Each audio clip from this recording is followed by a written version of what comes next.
Well, hello everyone, and welcome to another Deepest Lore. We're reviewing Adam Curtis yet again, but not before. Like Judge Danforth, I hold these three gentlemen to account as to why they're still wasting their lives on the hell site that is Twitter. We're going to get to the bottom of it. I'm going to upset everybody by standing for Keir Starmer and his ban on social media. He's done a great social good for everybody. Simon, how do you atone, sir? Atone. I don't need Twitter. I can leave any time I want. I don't need it. I just don't need it. I don't need to be there. I don't need it. I don't need Twitter. You can leave. This morning on Twitter, Carl Benjamin says, 3 laughy faces. I am honestly looking forward to him coming back. I want more nostalgia posting. Tapwater Capitalist says, hey Simon, ask around. Are they missing me yet? Says the OG rat. Another guy says, he's like a hermit crab without a shell. I bet he's already scurrying round on an alt account looking for his fix too. What a lot of wishful thinking. It truly is its own little world, isn't it? Talk about egotistical. They think the world revolves around them, these Twitter people. No, I've been enjoying my life. As should you, Simon. I am enjoying my life, trying to get away. Sorry, who said we're still on Twitter? Simon. All these other people were saying, that AA is missing it. He needs to come back. He's going to come back. He's going to crack. He's going to break. I'm not coming back. You checked with Simon that I'm still on Twitter, did you?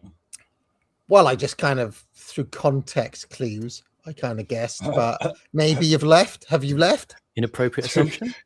Context clues. That's like a grok answer. Well, have you left? No. I never said I was going to. What is this box? Also, you're not standing for Starmer because of this. You're just standing for Starmer. You love Starmer. You always have. I don't love Starmer, but as a father who wants to protect children, and especially my own daughter, I support a ban on social media for kids. But I also actually support a ban on adults. I just don't think it's bad for mental health. It's bad for society.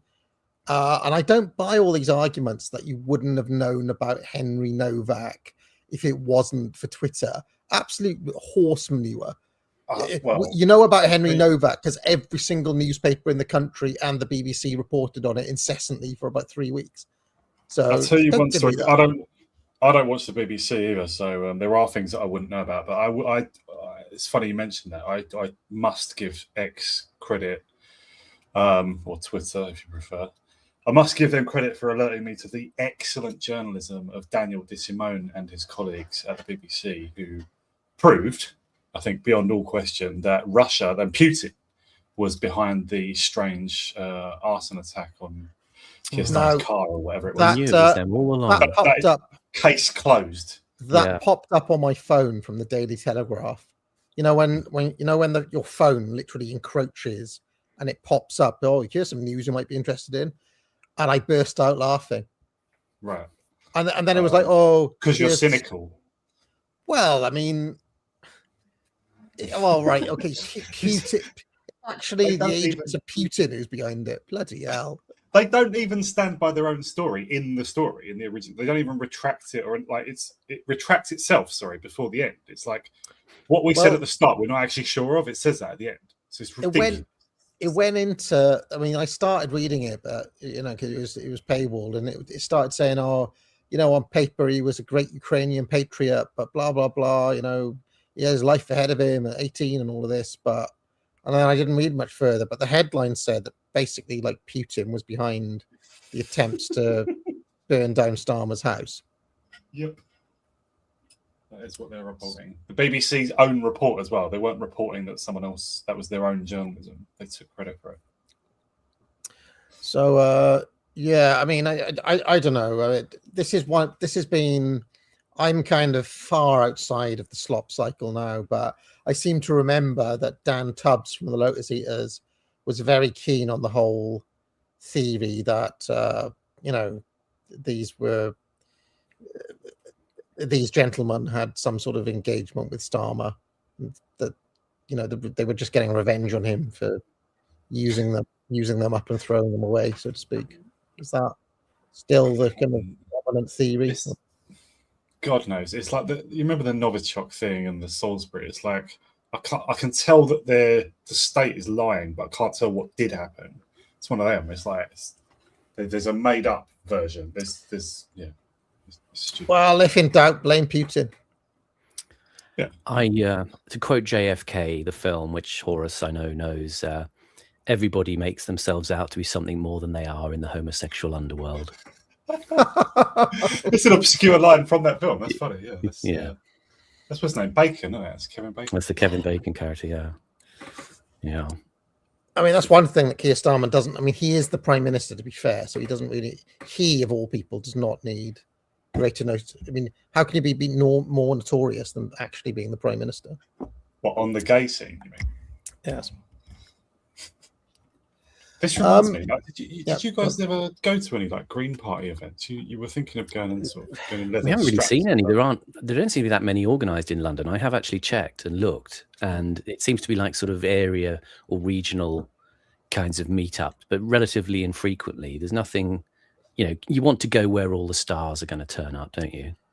Yeah, well, you're always trying to get me. You tried to get me to go and see, feminist Glenn Ross, which we reviewed last night. Yeah, I saw that pop up. How was it in the end? Yeah, they've missed. Well, in the end, Ferro was very generous about it. He thinks it might have come off with a bit of a rewrite and a reconceptualization, but I just gave it 0 out of 5 instantly, because it just can't work. It just doesn't.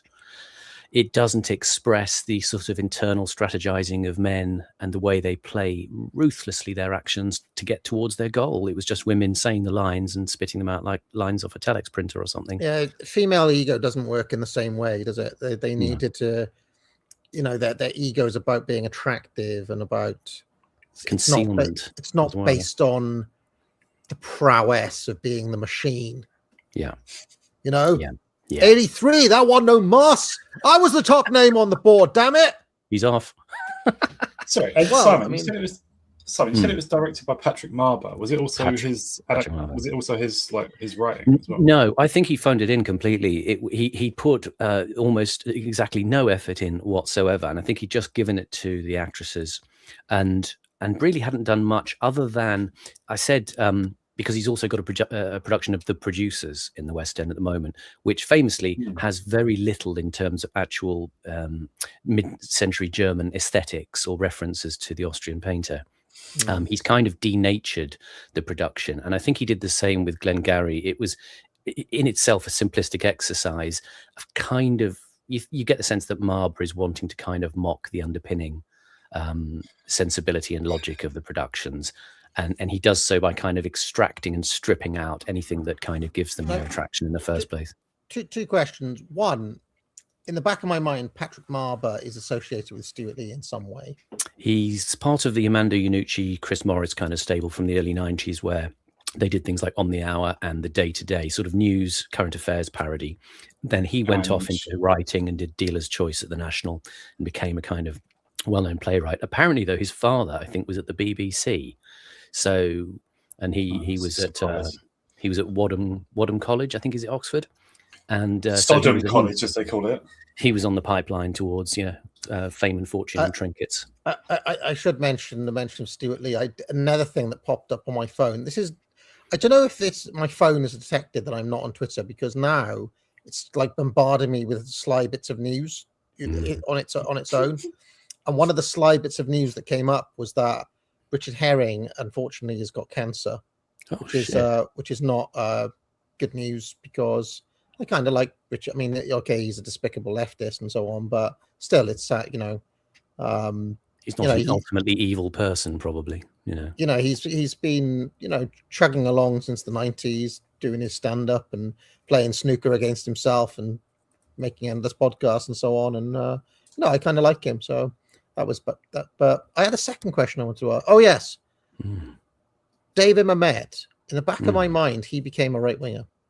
Yeah. He sort of came out of a kind of communitarian sort of theatre sensibility of Chicago in the early 70s. They worked with something called the model of the organic theatre. That wasn't his company, but it was kind of people getting together and sharing the duties of directing and acting and writing and spreading it around. So they all kind of learnt their skills in a kind of very fast sort of apprenticing kind of way, like an old rep theatre in a way. Well, here's the question, and Horace, you might get this, but which based philosopher / economist converted David Mamet to being an evil right winger?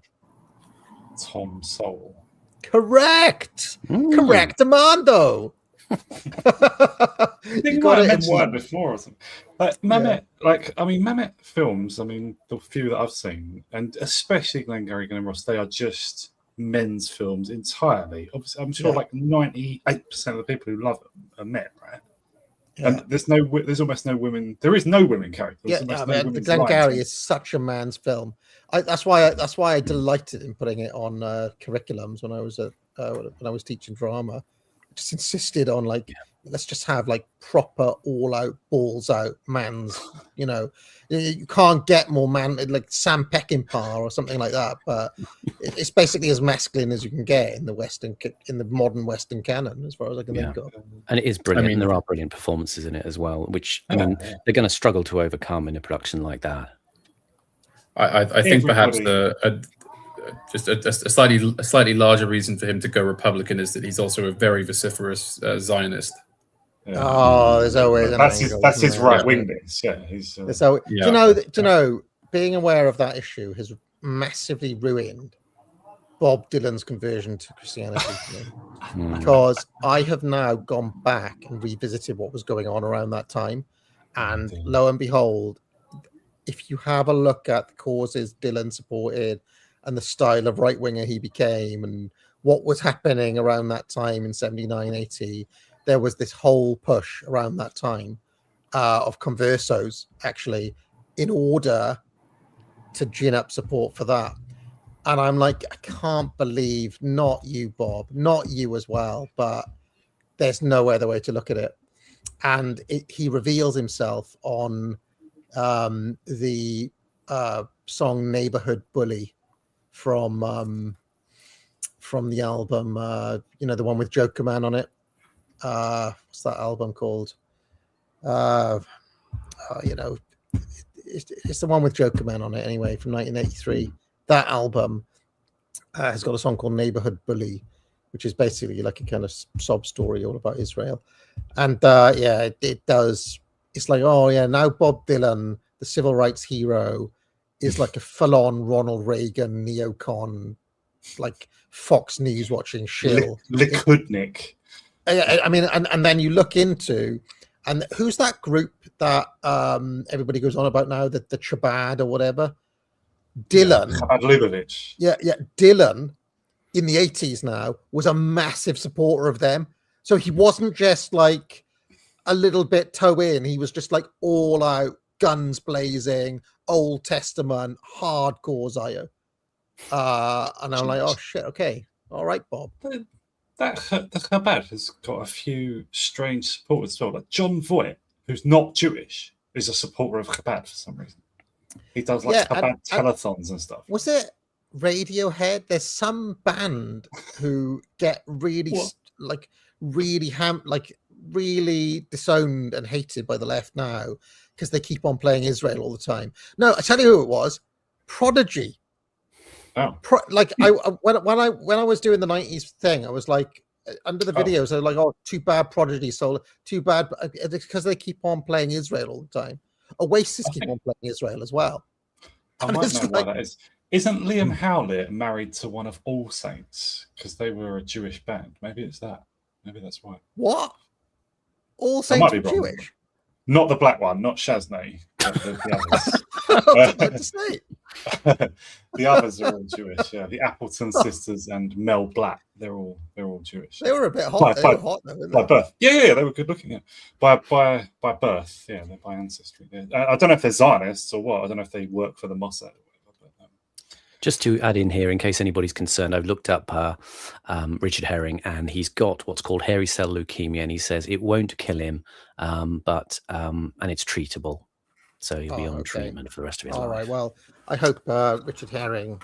I know people will be ultra concerned. Well, I am as an old. Yes. I actually met him and got his autograph once.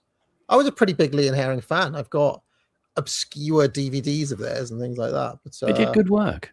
I don't know where my Liam Herring stuff is now. But Fist of Fun was a good show. That was always good. I enjoyed that. So anyway. Tomorrow, Horus, I've got a video coming out about which pits Friedrich List, who is basically someone, the theorist behind economic nationalism, and I'm pitting him against Murray Rothbard, and it's going to be economic nationalism against free market, and people are taking today's video as a little bit of a kind of edging back into libertarianism.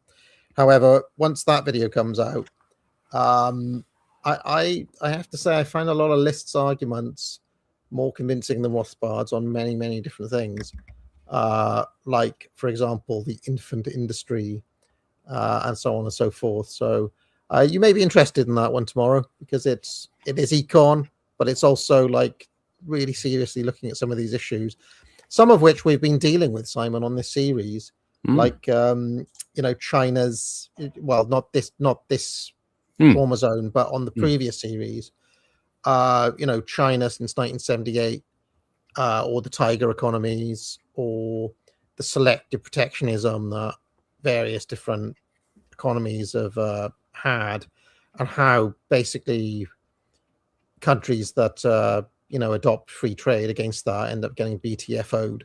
And if you understand what Friedrich List was saying, he was saying, like, look, it's all well and good for the British Empire to, adopt laissez-faire, but if we do that as Germany, we're going to get fucked. So we as Germany need to have government side investment, prop up all these different industries, protect our industries, protect workers, build infrastructure, fund our colleges and things like that. And otherwise, we're going to fall. If we go toe to toe in free trade with Britain right now, we're going to get screwed. And I think basically Germany did listen to him under Bismarck, and then again under the Führer, and then kind of again West Germany kind of did a fair old bit of that as well. Not so much recently, but I would say the historical record is pretty conclusive that. Despite Rothbard's arguments about, it's always in the long run, it's always bad. I mean, okay, in the short run though, which is like, 1978's been a while ago, China have done a hell of a lot. South Korea have done a lot. Germany did a lot. Japan did a lot using the same, Norway has done incredibly well using some of these sorts of policies. So I don't know. I think that'll be an interesting one to try to get some people more interested in economics. But I think an interesting one. You go for it. Is this out this one, or is that? No, it's out tomorrow morning. It's out tomorrow morning. Yeah. I was going to say, I think an interesting one to go back to is actually I've been listening to the early versions of the Adam Curtis Deepest Law, all the way back to when you were doing The Living Dead, and there was a young Master Horus in his short trousers joining the stream. And actually I was really surprised. I thought, he's not Horus the Heel at all. He's got brilliant analysis. And the episode you did on Ghana, on Nkrumah, and the Upper Volta Dam, I thought was really, really interesting as a signal example of what goes wrong with government investment when you bankrupt the country. That is also true. Yeah, I mean, go on, Horus. Go on. Black Power, that one's called, isn't it? That was very good. I do have a little bit of nostalgia because that is actually like 2 or more years ago now. It was 2 years ago, yeah. Wow, the early ones. Time flies, isn't it? But yeah, you did say from the start, like, you're welcome to join us on these. And I just thought, I didn't want to hog it, I thought, there'll be loads of people, but like you're actually saying, like, yeah, join, but those early, the Ocean Apart is really, really interesting. It's some of Curtis's most interesting material, isn't it? I know he's not speaking, but I assume he had a hand in writing that. Yeah, but the stuff you did with Living Dead as well, I thought the episodes on Germany post Nuremberg and the one on Ghana were really good analysis. So I encourage people to go back and look them up. I think it's about episodes 155 or 56, something like that. I was keen to be on those ones. That's really really interesting.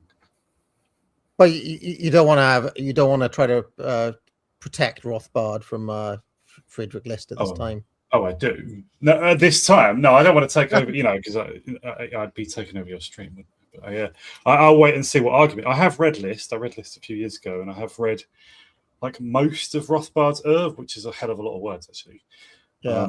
I think Rothbard was a fucking genius, an actual, real bona fide genius. It kind of interrupts my general sort of drifting towards Nazism. No, not really, but like he interrupts my my world. Like I got known as one of Britain's leading sort of anti. I'm not going to say the word on your stream, but anti that, and not really, but Rothbard just complicates everything because he was brilliant.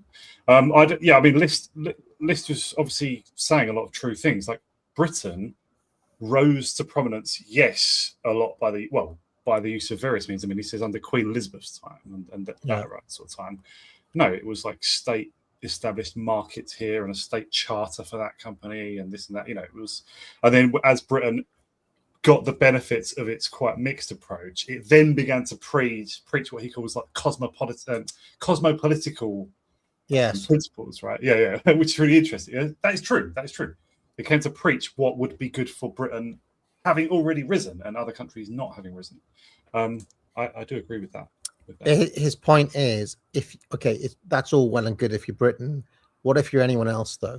What if you're South Korea trying to establish Samsung in 1950 odd or 1960 odd, right? If they'd had adopted a free trade policy, Japan would have fucked them, or any other country, or Britain or America. They wouldn't have been able to get a foot in the door.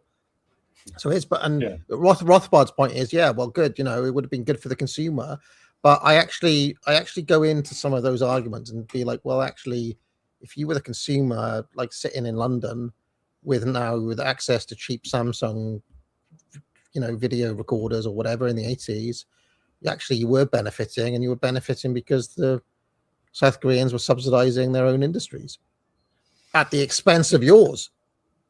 Do you understand what I'm saying? Anyway. No, I agree. I think though that basically what he in actual policy, what he advocates it's kind of a reversion to mercantilism. Like, he wouldn't say that exactly, but just the more you drift back towards mercantilism, you just have a state of a world of states hostile to each other, monarchic or sort of centralized states hostile to each other, and you will have war, generally a lot of war, and you will not have sort of international cooperation and peace and things like cooperation over flying and telecommunications, and you'll have a divided, hostile, abrasive world where people are just sort of trying to take from each other because you can't achieve what you want, the prosperity that you want, or the access to resources or technical knowledge and stuff by trade, by free exchange.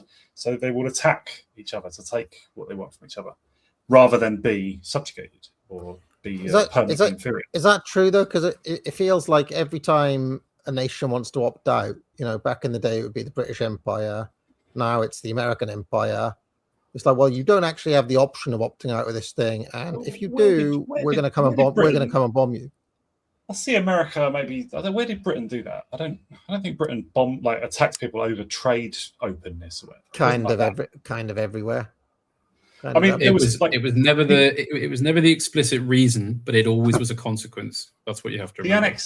The way that Britain annexed Burma does seem really dirty and criminal to me. But I don't know, like other places, a lot of the time it was like there's just missionaries or settlers have established themselves there, and they come under attack from natives, or there's British people who just visited there just to make one trade, not like to establish a trading post or to establish a trading post.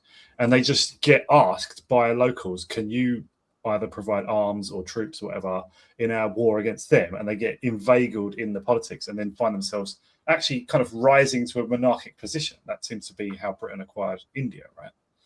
Do you know what I mean? Like, I don't think it was like the fault of, I don't think there was this like, imposition of free trade by force as routine. I don't think it was like they kind of, I reckon they did. It was kind of like, all right, you could come into our trade network, and if you don't, you might just have a coup, or you might just have political instability, or whoops, your neighbors just attacked you, or and because they were sneaky, they'd usually have a proxy do it, or they'd usually soften them up first using various nefarious means, and only then out of London, or directed out of corporate offices or government offices, or what?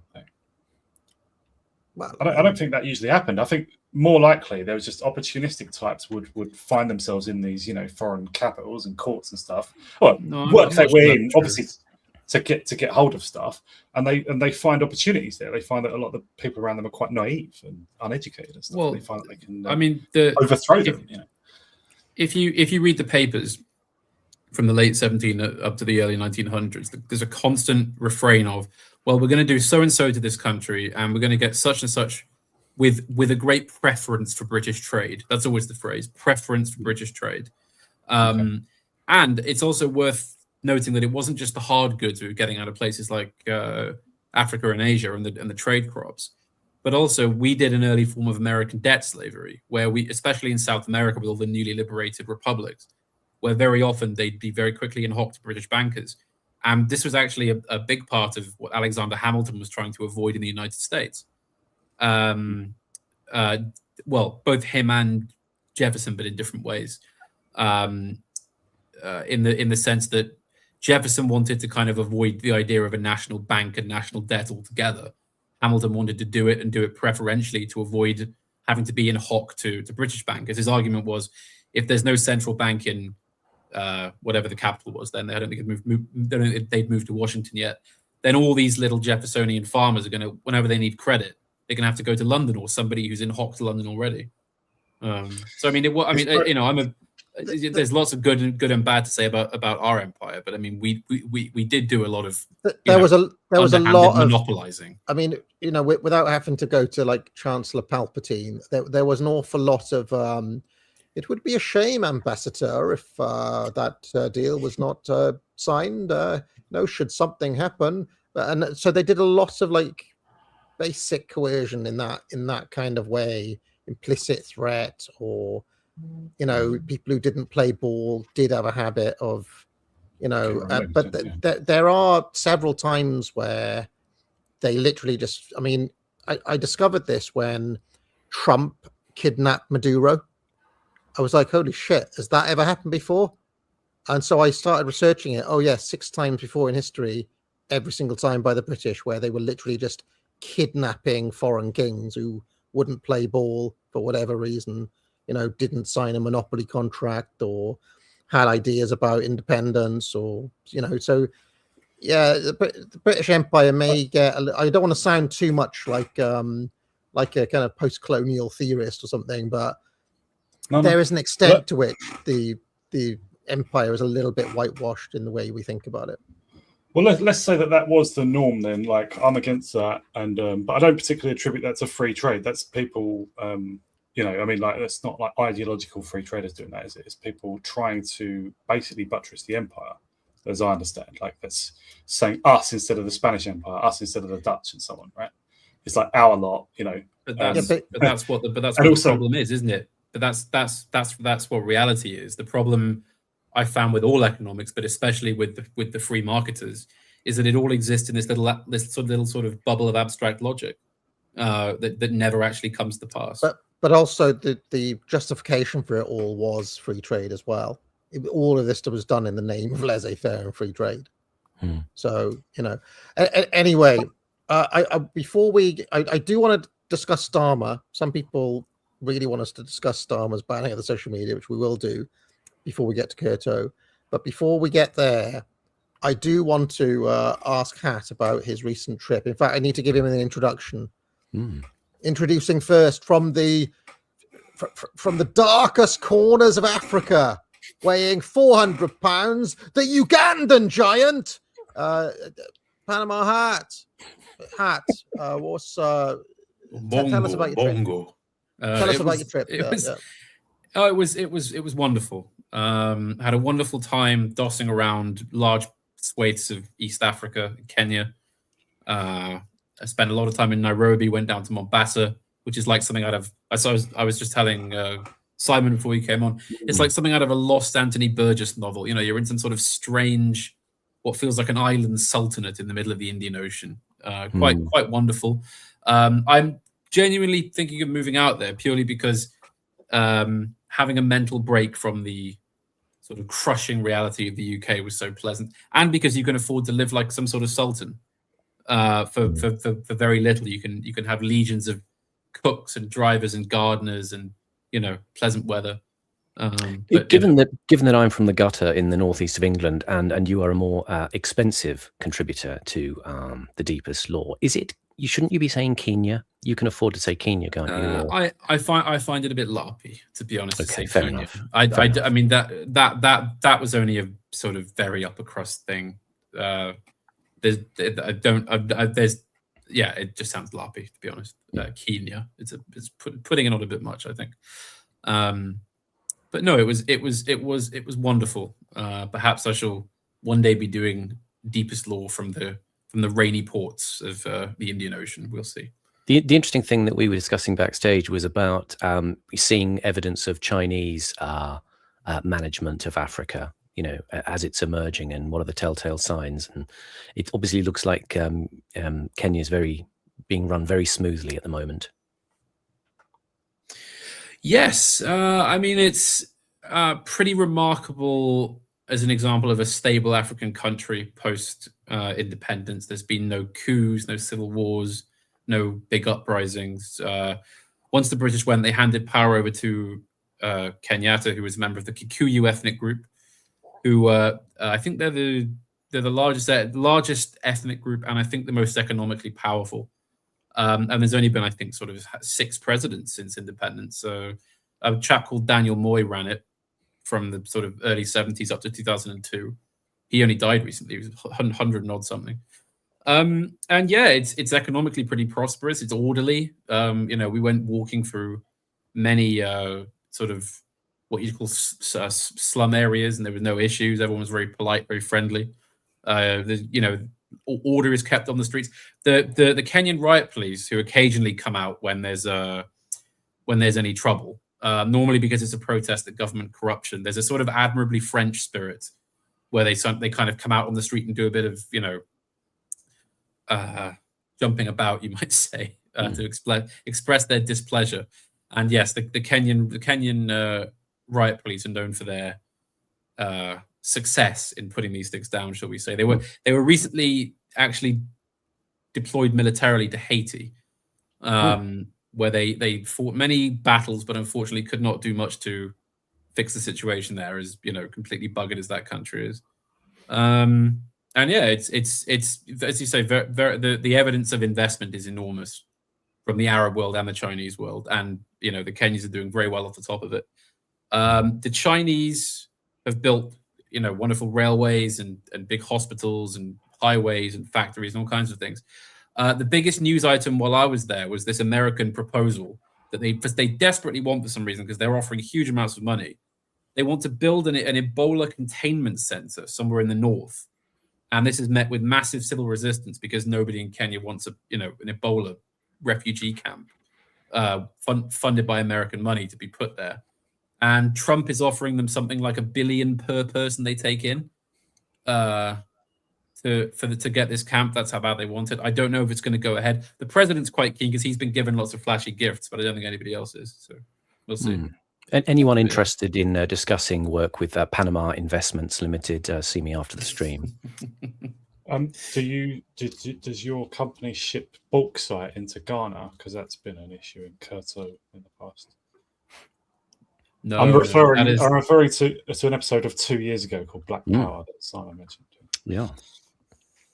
So, yeah, it sounds like Trump is doing some version of my Chad plan, or my Madagascar plan, which is just like ship them all there somewhere. But there's a whole bunch of wasted land in Africa that's not being particularly well managed. Sounds like Kenya is being quite well managed from what you're saying, but comparatively, yes, it is. It has its problems, but do you know there was one guy in the comments who was really shocked and appalled by this suggestion of mine, saying, "Oh, I can't believe you said that. It's so appalling," and so on. It was like, you ever watched this channel before? I always kind of callously have a kind of say things like this, but I mean, can anybody honestly say that like Chad is well run, or that the land couldn't be repurposed for? Because what I want to do is create refugee land. Yeah, make Chad again. Yeah, either in Chad or in Kazakhstan, or one of these places where there's a whole load of land and there's barely anyone there. Just get Tony Blair to run it. You know, not the Virgin Chad. This is to send refugees from Europe and such back to somewhere else. I want to create a poll, because at the moment the problem, in my view, or the problem is that many of these places, like if you make the calculation, is it better to live 10 people to an apartment in some grotty place in London, or live in your own place? Still, many people make the calculation that it's better to live in London.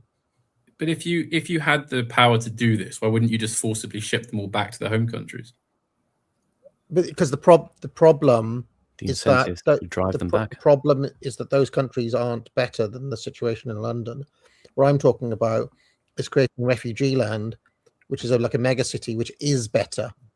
You actually make it really good, so that's but you'd have to people want to go to. The only way you'd get that is if it had a currency that was worth more than the pound, because that's the only reason they come here. Basically, is because one, they get given a lot of easy stuff, but the main reason is because the comparative earning. Yeah, trade it in pounds. Have the local currency in pounds. I think it would be far cheaper and far more efficient to literally just, at bayonet point, put them on put them on a Hercules jet and go, "You're going back to Karachi, son."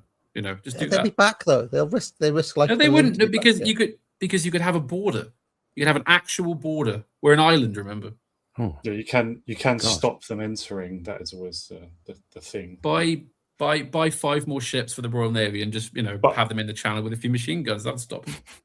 But I do agree that it's good to just have a dumping ground somewhere. I always thought Mauritania, there's bits, or like Western Sahara, there's bits like they look almost uninhabited, and there's just like desert, and I want it to be unappealing. Look at the Ruskies. Look at the Ruskies. Look at the brutality of Stalin and all of them. Just send them to Siberia. We've got the land. Sod it. Just you can bugger off there. I love that idea, because they're thinking in it's just like, right, we've got a problem with these people, and just bugger off back. You're saying we should send them to Norwich? Well, I mean, my view is that the British Isles are not big enough for that. We don't have that. No. So we need a place like Chad or Madagascar or Kazakhstan. I mean, it's not like these places are being, in the scarce allocation of scarce resources which have alternative uses. It's not like those places have done that much, in the past 100 years or whatever. They could just be given over to deal with this problem instead, in the name of the greater good. Not Madagascar. That's different. Madagascar's got its own. It's quite a unique place, quite an unusual place. Not Madagascar, but Mauritania, Chad, them sorts of places that where most of the country is already the Sahara Desert, and it's dry, and it's it's just just land that's never going to be. You actually can't develop it into anything useful, at least in the foreseeable future. They could build a massive base on Antarctica, and I've had the thought more than once. Right, that's going to be expensive to maintain and get to and stuff. Well, hear me out. Massive base on Antarctica, compulsory boomer retirement. So at a certain age, all of the at a certain age, you just have to move to get Madagascar. It'd be fantastic for planning because you'd be like, right, once you hit 80, you're off to Madagascar. Now you're familiar with the country of you're familiar with Liberia, right? I mean, this is basically just Liberia but with more Indians. That's what's going to happen. It's 5 minutes after they arrive, no one's going to want to go there because it'll just turn into you have to run it well. You have to run it well. No, but you can't run it well if it's 100% ex-Birmingham Muslims, can you? It's not gonna be a well-run place. No. You send them there, but you make sure the government is a well-run administration. So you have I just send them back to India. Just be easy. Isn't it? I mean, you can't literally. I mean, unless you go to war, like some countries will actually refuse and mean it to take people back. But I just thought like it's a good idea as well because you should have a dumping ground. Like as soon as they arrive, it's just right. You don't get Britain. You just get sent to this shit place. I thought that was a good idea. Not Rwanda, obviously, not like some ridiculous scheme like what the Tories. We should build a big prison somewhere near Dover. Put them all in there. Like a fenced off, more than fenced off, but a closed off dumping ground. Like I wanted to do it like Real Madrid B or Barcelona B, whereby the government can just say, right, now you're not stateless. You're now automatically, we revoke your British citizenship. You are automatically Rwandan or automatically Madagascan now. And there's a deal in place. There's a deal in place where, well, I like Madagascar because it's an island. And in my mind, you can build all sorts of like Alcatraz type things, to make. Madagascar's actually got like a really like unusual ecology or whatever. Like animals that don't exist anywhere else. Oh, it's interesting. And they've got different people. They're not. They're like different. They're from like Austronesia or something. You could sell it as a like, oh, isn't it like they did with Australia? You think of the sun. Think of how lovely it is. Think of the animals. Think of how great it is. Trees. You like could, what? No, like South you could build a new life. There's going to be industry. There's going to be jobs. There's going to be sun. You won't fool them. You won't fool them. Chad is more like it. Chad is like it's one city and loads of empty desert apparently on the map anyway. Like Chad is mostly. Are we just thinking of dumping them and letting them fend for themselves, or like giving them development funding to actually incentivize? No, I'm thinking of building like a genuinely nice, well-run place that people want to go to. And then being like, yeah, you can all live there now. Like a fly map. And then they won't try to come back. Whereas if you just say, oh, right, all of you get back to India, India will just say, right, off you go again then. Oh, there we are. What'll happen though when you build this amazing megacity that's, because so far all the purpose-built megacities have failed. They haven't worked. They can't be built properly, right? Once you've done it, what's going to stop it just being filled up with wealthy international elites like Russians and Arabs and What do you make sure it's jobs for the you make sure it's jobs for the boys? The jobs here are for elite Brits and elite Americans, and I mean it is neo-imperialism, it is neo-colonialism to be fair, but maybe it's time. We could have had the perfect chance for this when.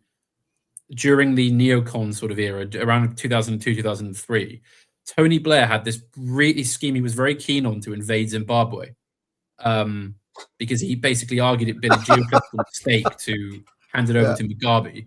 Yeah. And that if they're going to take down the evils like Saddam and, whoever else and, the Afghan government, they should go in and get Mugabe and turn it into like a British UN administered state. Led by Peter Tatchell was the High Commissioner. Had we done that, we could have had because a lot of that land is empty still in Zimbabwe, Rhodesia, or whatever you want to call it. Wasted, absolutely wasted. Yeah. So we could have done it there. Fertile, temperate land. I have mental image of Tony Blair lovingly polishing a photograph of Ian Smith on his mantelpiece. But my point is, if you're going to do globalism, you can't do globalism and say, globalism, but we're just going to allow like half of the world's resources to just go to absolute waste and to absolute shit by for some principle of self-governance. Fuck that. You're wasting the land. You had your chance. Now you give it back. Give it to Tony. He'll run it.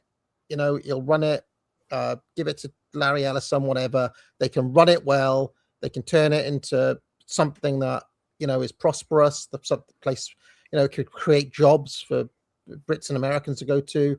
And it would be a pull mechanism away from here, away from Europe, away from America. And we could keep the profits too.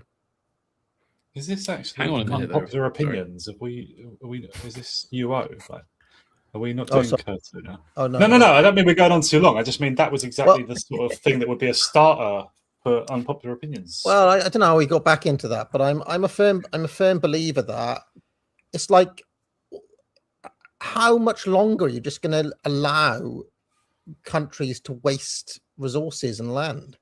It's too important to just allow it to you for the principle of democracy or whatever. It's just nonsense. Let's just, give it to China, give it to somebody responsible to deal with. It is specifically, like, I've had this vision. I'm sure, like, a few people have raised this now, like this idea that in the future, I think Gavin Bobby says this as well, like in the future, we may see in the next century or so that, like, Western countries, I mean, specifically England, is like contracted to run other places. That may be a thing in the future. I mean, why not? Now, why not? And that makes sense, but not China, not Larry Ellison, and not Tony Blair. Like, you got a mad adoration for Tony Blair. You actually think he's really talented and stuff. Like, well, okay. In the relative scheme of things, who's going to run Chad better? The actual government of Chad or Tony Blair? And my money's on Blair. So. That's not the only two choices. We don't Tony Blair should be in prison. Obviously, you have such a crush on Tony Blair. You love left him. deviationism. Fine, he's one of these. He's yeah, one of these old women. This brings us down Housemans. I'm the free Palestine, put Blair in prison. Yeah, I'm the Ben stroke Polanskiist here. Yeah. This brings us on to the topic at hand before we get to Kurto. I'm the real deal.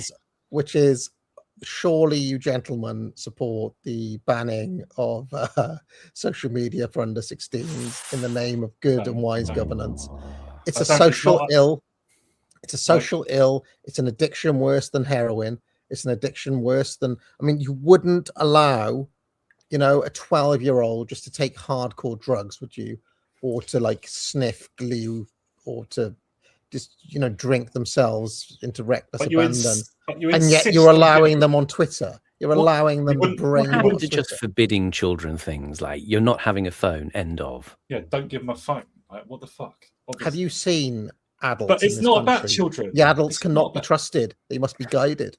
It's not about children. It's about adults. It's about getting you to show your face to some fucking Israeli scanning company or whatever it is. It's a Larry Ellison thing. It's a Tony Blair thing. It's just nonsense. Just because it comes from them doesn't mean it's a bad idea. Give me one good reason to allow a 14-year-old on social media. You see, all you guys, you could have had Trumpton. You just had to give up your phones. It wouldn't have been as bad as this. You don't have to give up your phones. Just don't give your phone. Don't give your kids phones. Don't sit them in front of the TV. Don't give them sugar when they're 1 year old. I never understood that one. I'm looking forward to it. Because parenting is already basically dead as a thing that people are expected to do, and most of all, I'm looking forward to seeing all the right-wing slop output get frazzled when people are and I think you'll see a depressingly large amount of people immediately comply. Not to name names, Carl Benjamin, he'll definitely be doing it. There are certain people in this ecosphere that can't survive without social media, and I think they will immediately bend the knee. I personally will just be leaving it. The only reason I reinstalled Twitter a few months ago was to keep up with AA's kind of sort of mercurial pronouncements, and now that's gone. I'm going to have to delete the app again. Yes. Today. Welcome to the TAA, the Twitter Addicts Anonymous group. The support group. Brother, welcome, brother. I have to confess that a large chunk of my friends join me, long AA watchers, and I will complete your training. They all believe that it will only be a matter of weeks before AA is back on, or revealed to be secretly on an alt the whole time. Wrong, sick and wrong. That is not. I have opened a book on this actually, but that's I haven't put any money on myself. I tell you what is the? I've got it in one of my journals here. The exact date I left. I believe it's 30 days. And once that 30 days has elapsed, there is no way back. Let me just have a look. When was He it? did have a big following as There's well. still time. There's still Sorry, time. just to carry on, Simon, you said a line from Star Wars. I'm just going to pick up on that. Obi-Wan was wise to hide your kid's phone from them. Now his failure is complete. Well, I mean, 31st of April. There's literally 2 weeks until its final, absolute finality. What if a colossal, world-changing news event comes along? Will that be due to rejoin? You know, what's the point of preaching "Ride the Tiger" if you're not going to do it properly? That's my thing. I'll take that as a firm no then. However, one thing that I've made this decision that I want to try to do more educational content on the channel as opposed to news slop, because it's a little bit hypocritical, decrying the slop of Twitter and then still being on the daily news churn. However, this really depends on my Great Thinker series going well in the next week, because my first little foray into education this morning, which is this economics video, nobody bloody cared. Nobody watched it. So, I mean, Simon was trying to say, well, yeah, it's a different curve for education and news. But the fact is, what if they're all like that? That won't be viable, will it? Though. It won't be. The different sectors of the audience will come back. I know many people that have long stopped watching, owing to trends, and now they'll come back because their content is coming back. And I mean, well, with the economics, I mean, obviously personal bias, but things like when Mr. D and I used to do reviews of The Wasteland or Andrew Marvell. I mean, it's like what Sir Humphrey says about Radio 3. Doesn't matter if anybody watches it or not. What matters is it's there. Yes. The people are too overstimulated. They're slop drunk at the moment. They will settle. I think. I think Simon and I should start doing a weekly, hourly theatre review stream. I agree. Yes, we should. Hat, you said you might not be able to use it anymore, like without doing these face checks or whatever. It's probably not the case. Like most of these things are just like, I mean, that the ban on porn sites, like all kids have to do is just use a VPN. I think I'm not advising anyone to do that. Kids should not watch porn. Like adults shouldn't. Yeah, but I think the difference is, I mean, the thing is, you are right. We can't assume the UK government will implement this competently. Countries like Iran, China, they've had internet safeguards and blackouts for decades at this point, practically as long as the internet's existed. And from what I hear, there are complex ways around those things at various times, but for the most part, the average person is blocked from all the things the government wants them to be blocked from. And I think probably when this comes in, they do seem to be doing it at a very low level, in the sense that the government aren't the ones actually doing it, but all the tech companies will be forced to. And YouTube is one of the sites as well. It's going to be under this control as well. So what's that you have to put your ID in? As a creator, yeah. So even your YouTube community, ability. I think YouTube are introducing like DMing, aren't they, or something? Is that right? Yeah, I saw that pop up. Yeah, what's that all about then? Something like that.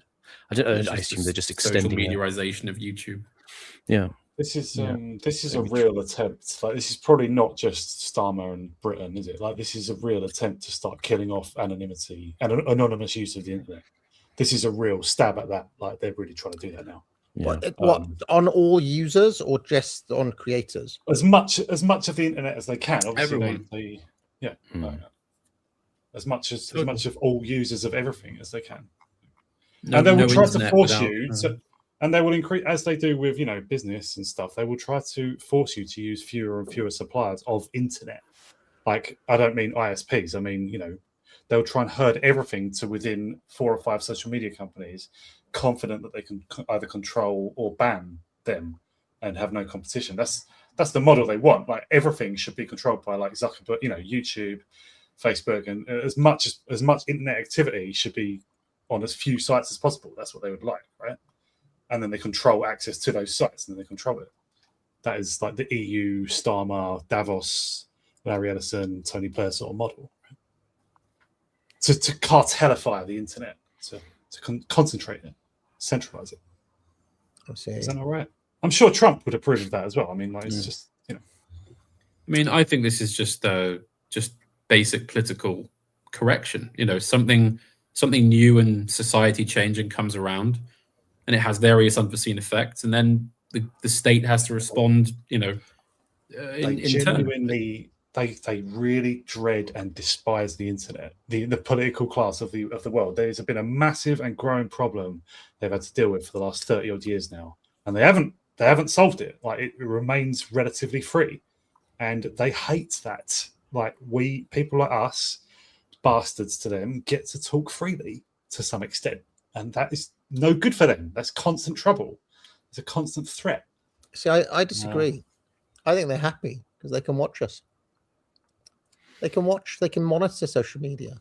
But there's still loads of people are still able to go on Twitter and anonymously post their opinions that people like Starmer disagree with. So that's no good. I mean, to be fair, they haven't been able to do that for a while because they can't trace the sender of the tweet, which is how they kept knocking on people's doors. I mean, AA is referring to the kind of the police red light district kind of approach. Really, you have it contained in an area, so you can monitor it.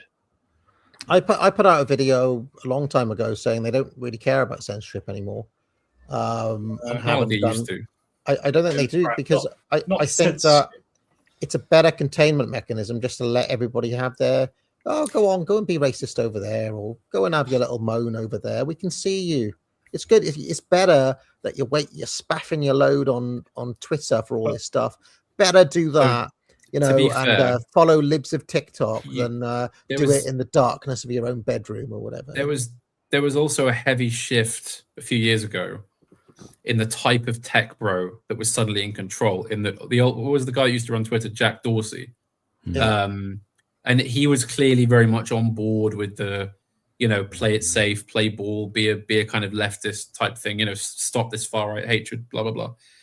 And then, of course, when Musk took over, which they were genuinely opposed to, I mean, I despise Elon Musk for many different reasons, but he basically is a sort, not quite a rival castle, because he's obviously part of the elite, but he's very much his own fiefdom. I mean, that chap in your channel was talking about feudal lords of the internet. I think he is a very much hated guest, by the way, much hated guest. Bloody hell. Well, there were reasons for that, but he was right in a grander sense that someone like Musk is just clearly like a baron, right? He's got his Mott and he's got his Bailey, and Twitter is very much what that is.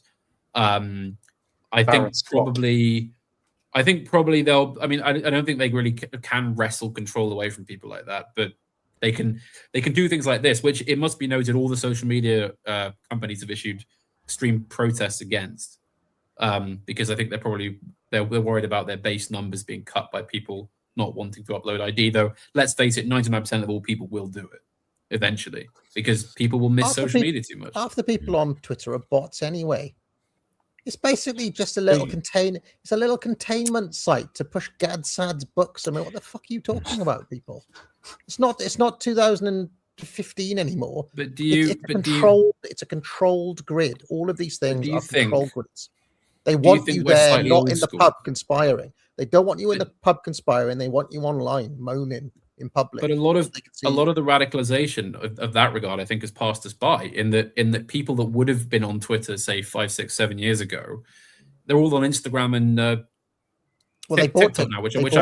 They bought TikTok. Larry Ellison bought TikTok. Larry Ellison. They separated off TikTok into the US TikTok, so he owns that, but that is the biggest market within TikTok. So the rest of the world is still the old TikTok.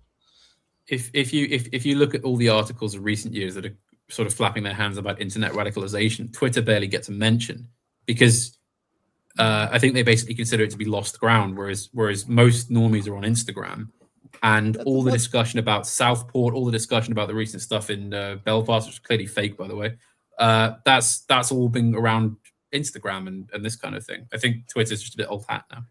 So we're all going to Blue Sky then, are we? The one they cared about a couple of years ago was Telegram. That was the one where it's like, if you have a look at all their security reports and stuff, there's all like reports on what's discussed in Telegram groups. And there was a whole thing where they were like, oh, actually, this mass banning approach that we've taken is bad because it's put people in these silos and echo chambers, and people end up getting more and more and more radicalized because they're now just on this little chat in Telegram, or they're off on this BitChute or whatever. And so there was a change in strategy around 2020, 2022, 23, where it's like, right, instead of that, we're going to foster a more free, we're going to let it all out more, and that will act as a safety valve to kind of release it, and then we can control it a bit more as well. But so all the fury against Musk from people in Britain and the EU and that's all kayfabe then? Because it was Musk more than anyone else who broke open the previous stranglehold.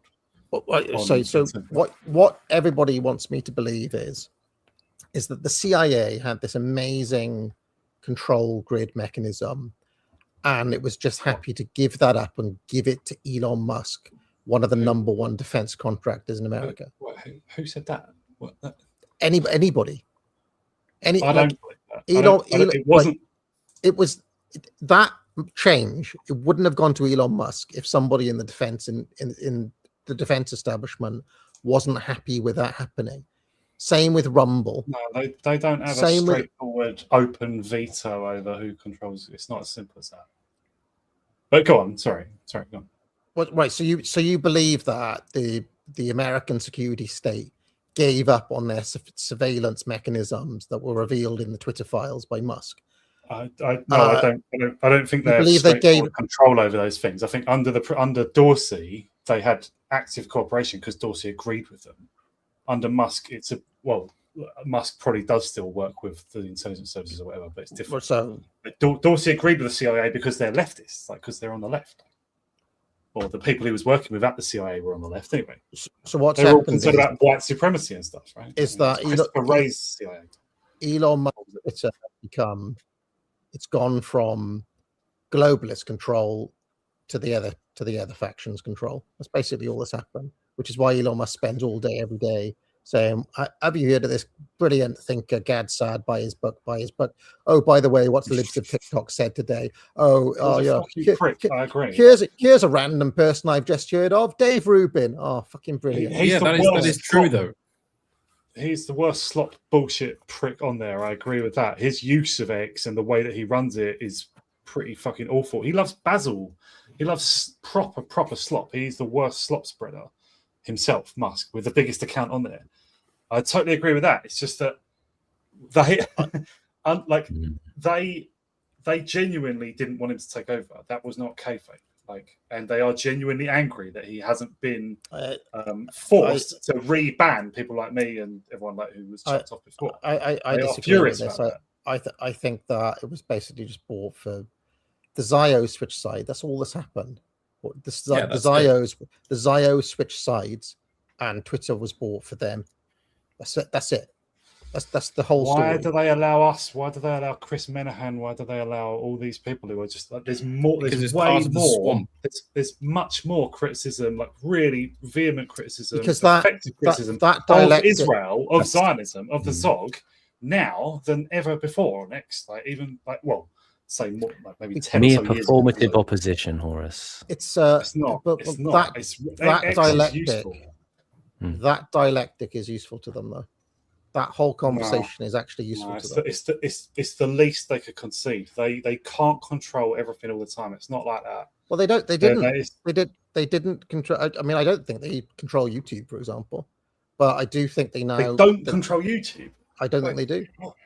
They don't. What? You get much freer. You get much freer discussion of that issue on YouTube than you do on on the Larry Ellison TikTok, and I agree with that to a certain extent on X as well. Larry Ellison's extreme, he's like total Zio control of everything, So they're less bad than him, but it's still Schmidt and what's his name? It's still Alphabet Corp, isn't it? It's still Google. They let a lot run on YouTube. I mean, YouTube's changed a lot. They've let a lot run. You want to see some of the channels on there. I mean, yeah. Well, there's that guy. I was watching Kevin Deanna the other day. It's like straight on, right on the nose. Yeah, it was like. And they just let it run. They don't get back. I mean, the last person I saw go was Pete Quinones, but that was not because of a speech issue. That was because of a copyright thing. That's because he basically read a whole Solzhenitsyn book, and it was like, oh, that's a copyright problem with the publisher.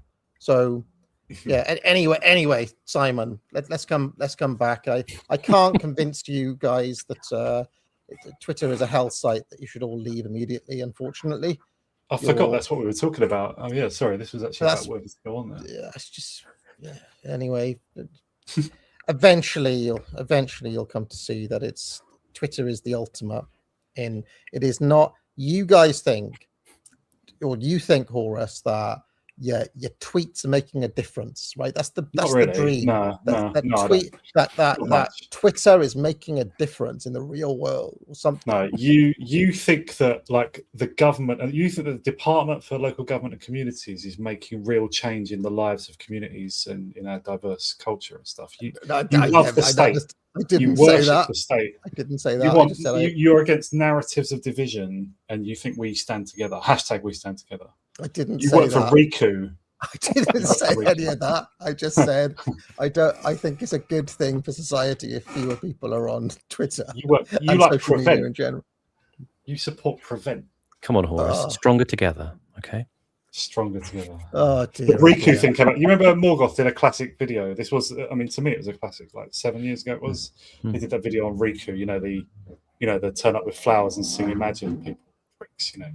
Absolute, like real scumbags. I mean, like they probably think they're doing good, but about these AA. Yeah, and it's just come back into the news because the Daily Mail reported on it the other day, and so that it was news again, even though it was like old news. Anyway, you support that. Their next campaign is going to be "Don't look back at Twitter." That's what it's going to be. Back in anger at your own Twitter posts. Yeah. Well, for the good of your own life, I would leave it immediately if I was you. There is a case for it. I mean, it is bad for people's health. I'm sure. Yeah, I mean, I agree. There's problems. It's not good, but I don't ban people from it. Anyway, let's get going.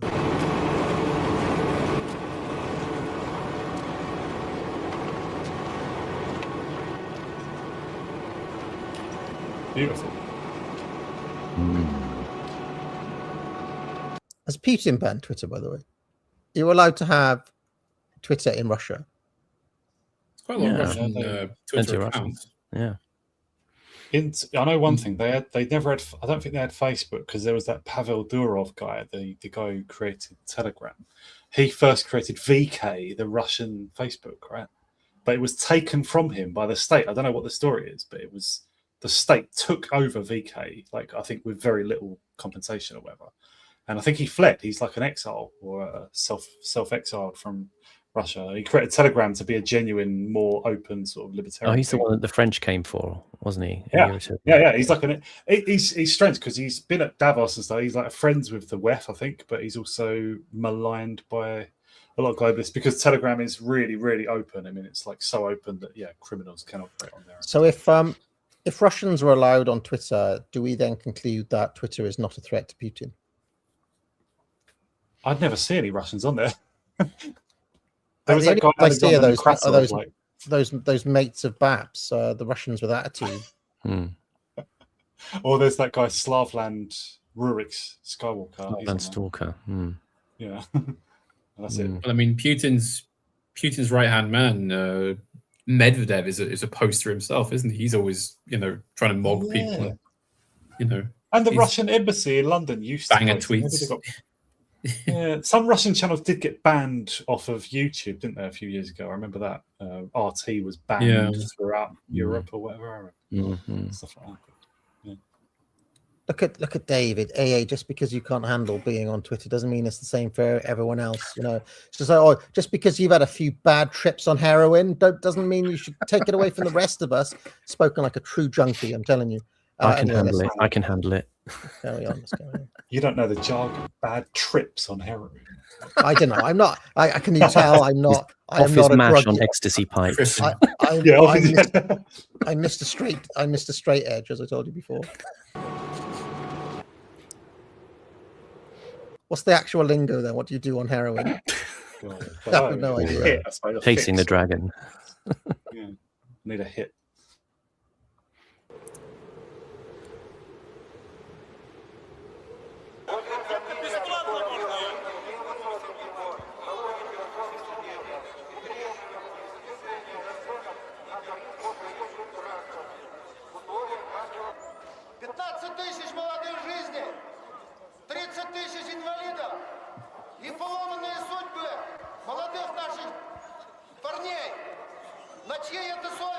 Is this 89? Pause.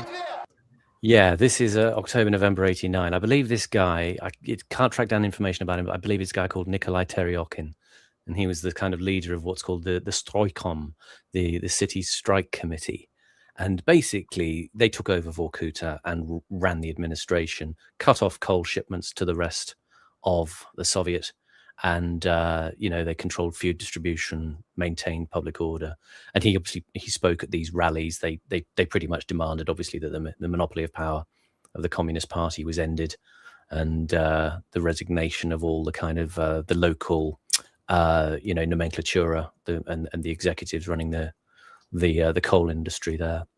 They were kind of downplayed in the media by Pravda and TASS. So they tried to ignore this, but as you can see, there's sort of thousands and thousands of people there. Gorbachev was trying to ban strikes going on at that time in these sectors like energy and transport. And of course, this sort of added the pressure. And there's actually quite an interesting area of competing theories about why the miners went so militant so quickly. And one of the more persuasive theories, I think, is that unlike other areas of Soviet industry, they couldn't take payment in kind. A lot of people were sort of stealing from the factories, and sometimes, they were stealing the amounts equivalent to about 50% of their wages anyway. And this was kind of, since the 70s, this was kind of sort of nodded and winked and ignored. And that's how people would kind of make ends meet. But of course, when you're down a coal mine, there's very little you can do to, nick a bunch of coal and sell it in Vorkuta. So there was the sense that, they kind of didn't have anywhere to go. And they were generally very well paid miners in the Soviet Union.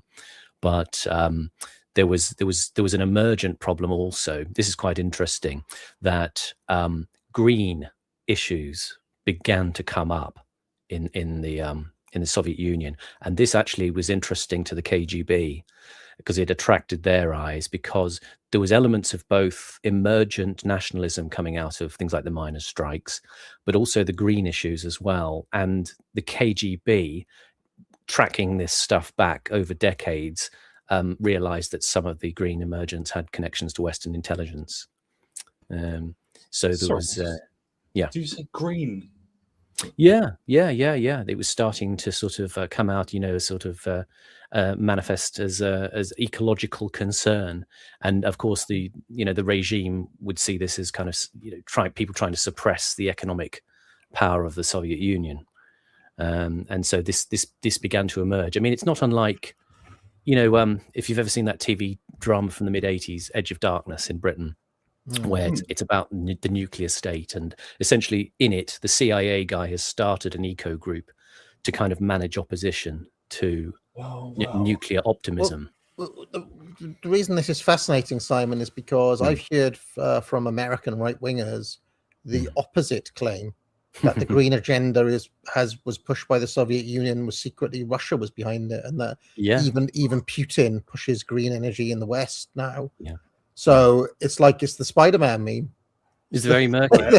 Indeed. There is.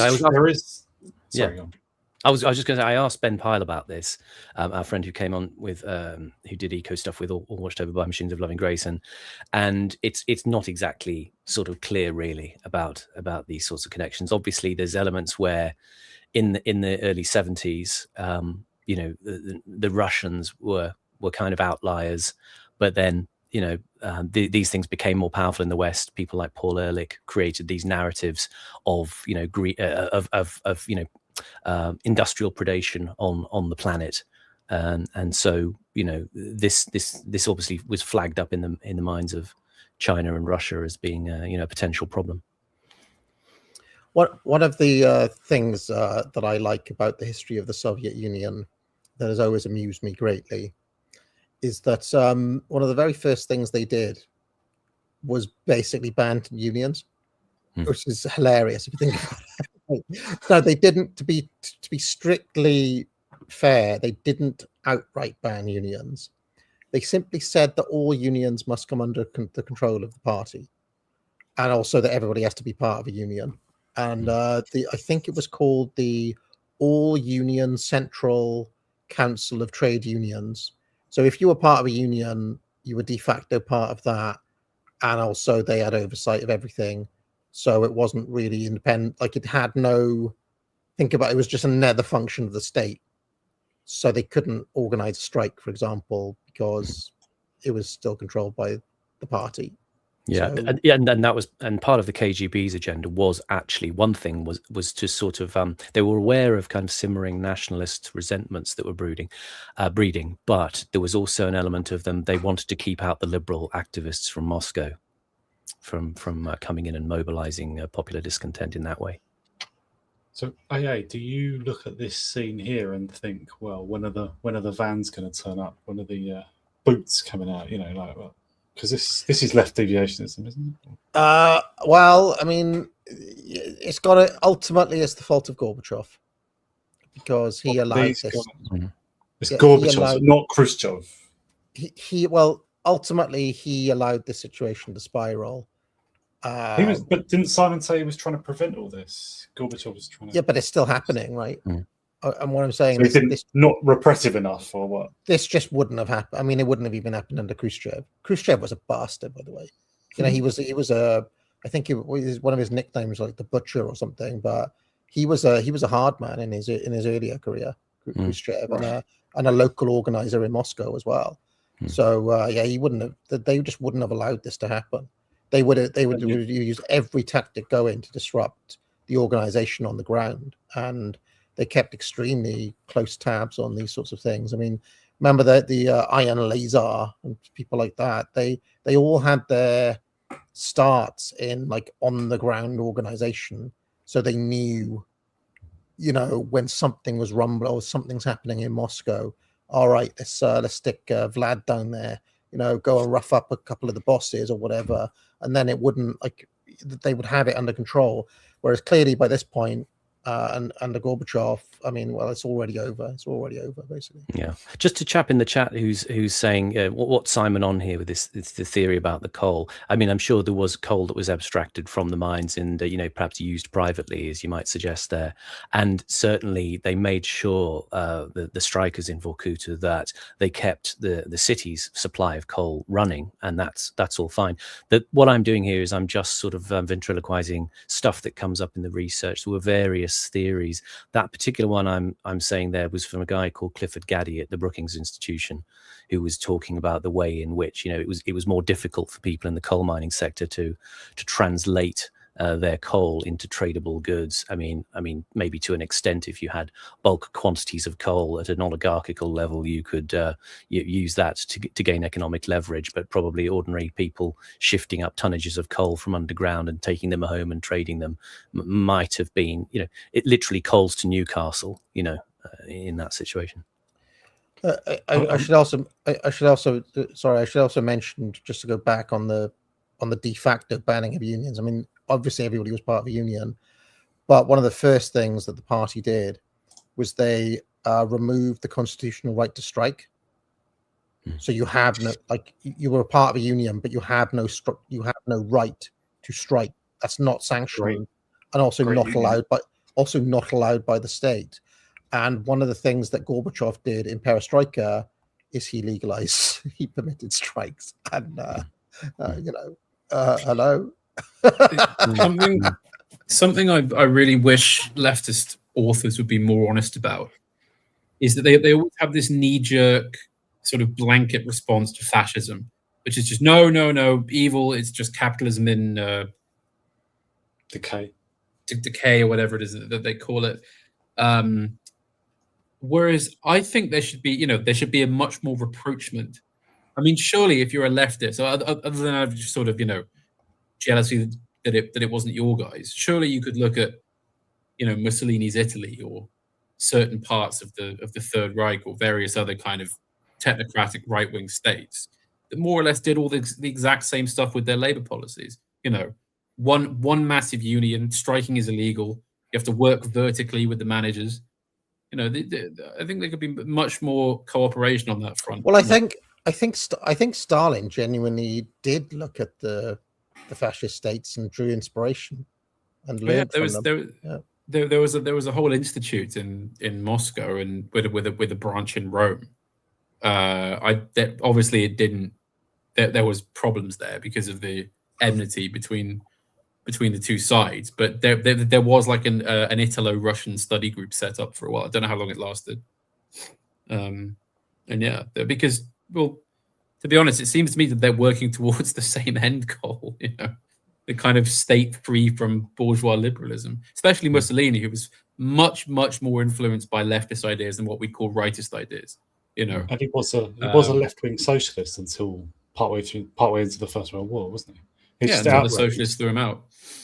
Yeah, because he found them treasonous. He thought they were supporting. Well, he was a socialist who was also a patriot or a nationalist, a kind of socialist nationalist, if you will. Mm-hmm. I just want to go back briefly just to the question of energy again, though. Back at this time in the sort of mid 80s to the early 90s, one of the earliest streams in the Curtis series, where it was, I think it was in The Living Dead, it was talking about nuclear power.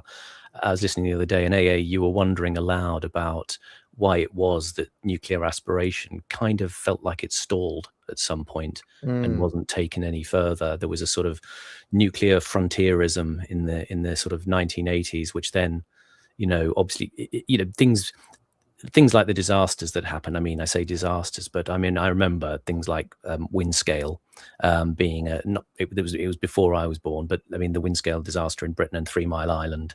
There were these kind of,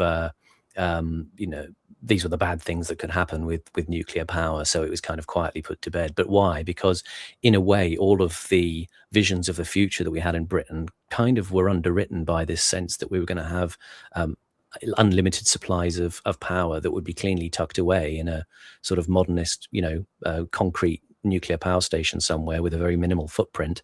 And meanwhile, the rest of us would be running around on monorails and flying cars that would be, and yet it was kind of knocked on the head quietly, and then the green agenda came in and seemed to be much more manipulable as a transport medium for both political subversion and intelligence work. It's definitely both those things, as we mentioned earlier. There is people say that both Greens are, like green politics or elements of it has had some support from the Soviet Union and post-Soviet Russia as well. I think there's truth to that, because I used to watch RT and they had some mad campaign against fracking for a while because it was basically going to diminish people importing gas into the West, or gas mostly into the West from Russia. So they just had a corporate interest, like a national corporate interest in doing that. But no, I'm pretty convinced that a lot of the Greens across Europe, that is like a European party, the Greens as well. They really try to act non-nationally. Maybe it's different in Britain, but they do seem consistent with like NATO, the NATO agenda, like the Atlantic Council or the CIA or the State Department, something like that. They do seem to work for the American state, I suspect.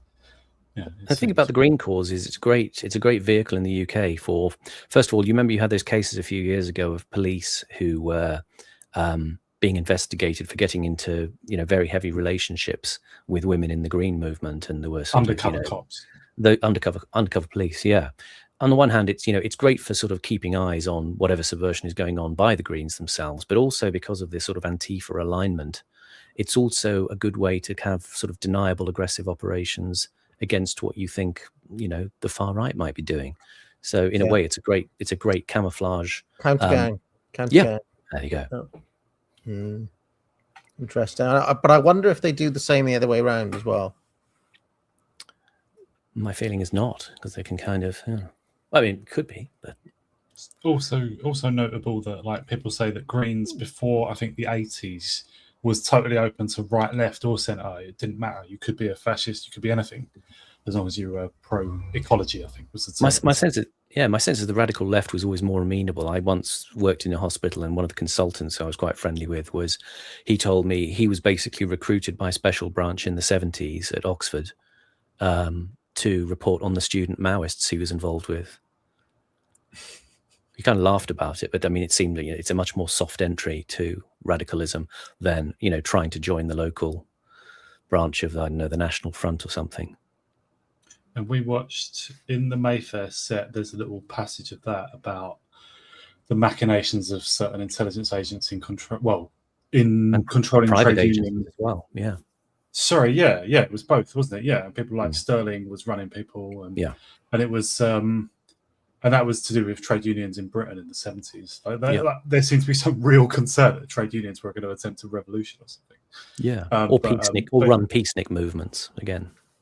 Right. Well, that's what I was going to mention, is that in the 80s, this is not strictly green, but it does cross over a lot in membership. But like the Green and Common women, some of them would have been commie agents or like fifth columnists working for the Soviets and stuff. Some of them might also have been infiltrators from MI5. I don't know. But in Germany, especially, which was obviously a Cold War frontline in more ways than one, you can watch that drama series Deutschland 83 to get an idea, because I think it is based on reality that the people who were trying to get specifically mid-range or short-range or mid-range nuclear missiles out of Germany at the time, that was absolutely run by the East German, the Stasi, I think, or it was Eastern Bloc intelligence anyway. They were having an effect on West German politics and West German-US relations and NATO, because they were running, through loads of different agents. They had loads of people. And there was some sabotage and stuff. This was pretty serious. And they were trying to fuck with NATO military operations as well, because, the placement of missiles is related to placement of troops and stuff, placement of forces. And, like the Soviets or the Eastern Bloc were definitely running the German anti-nuclear missiles in the 80s. Like, that was the thing. And in Britain, Green and Common women, they were, green and they were anti-nuclear. Well, there is also that crossover point between sort of old school conservatives and high Tories and the Green movement.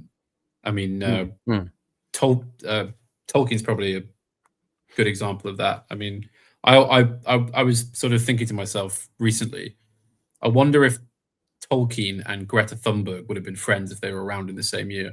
Would have been an interesting correspondence, wouldn't it?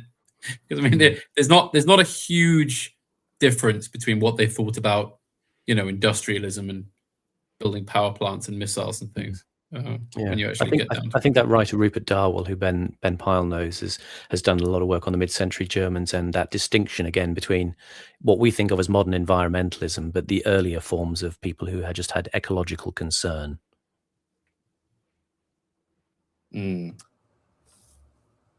All right, shall we carry on? Let's carry on. I need people to click on the link in the chat and play that video muted in the background. I need to try to get this econ video and stop it like falling out with the algo, because I'm desperately trying to save it, because I can't. The education era will be extremely short if they all perform like that. Oh, there you go, manipulating social media. Well, I have to. What am I going to do? What am I going to do? I've had to resort to every trick in the book, but I need to retrain the algo somehow to be like. If you don't support this channel, folks, AA will sell us for medical experiments. Exactly.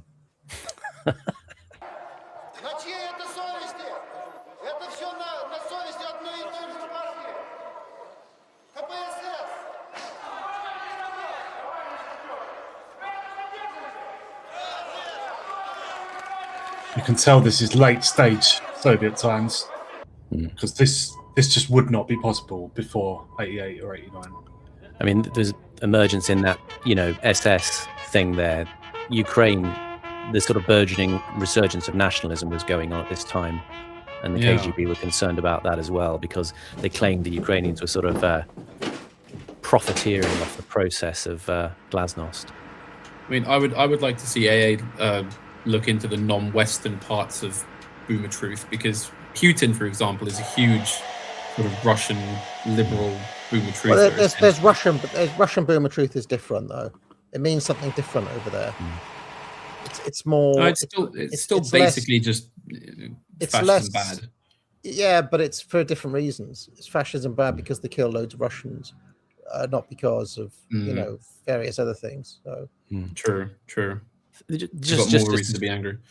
Just to say about this sequence, I mean, it was very much that the Navy was kind of falling apart. The ships were all kind of worn out and run ragged, and they unfortunately had to kind of run things continuously because usually when you dock ships in Western navies, you get shore power to run the ships off, and with the Soviets, they had to keep the machinery idling all the time, which basically meant wear and tear on the ships, and so they couldn't actually. This is why they're such old boilers. These things that the Russians they're using, they're just completely worn out, and maintenance and getting parts was getting to be more difficult, and so sometimes things like starting things like reactors and engines would be problematic. Let's say bad fuel quality, stuff like that.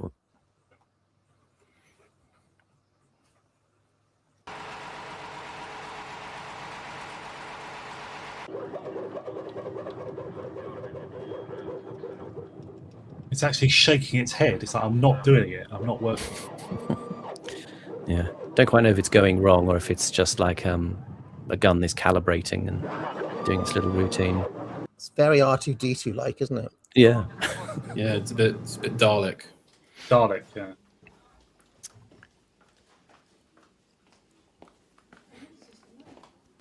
This is a very deliberate juxtaposition Curtis is doing here. These subterranean existences people have, these people in cellars with the forbidden books, the Navy guys in these kind of inside these broken machines. Those books in previous years were sent to some persons in the country, and they were looked through and decided that they should be kept in that department, and they were taken and sent to us.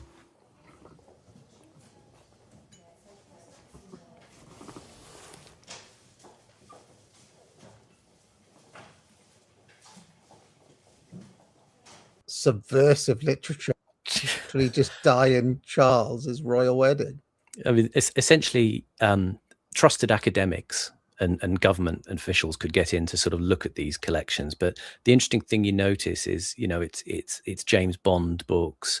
You'll see a shot of a kind of like a Beatles book in a minute, and Charles and Di. The sort of commonality in a way that unites a lot of it is they were books about escapist fantasy. And that's one of the things they kind of wanted to kibosh, the sense of there being an outside of the system. This is why, again, he uses this theme of people underground. There is no outside to go to. So everybody, their culture exists underground. You live outside the gaze of the state while you're inside the state.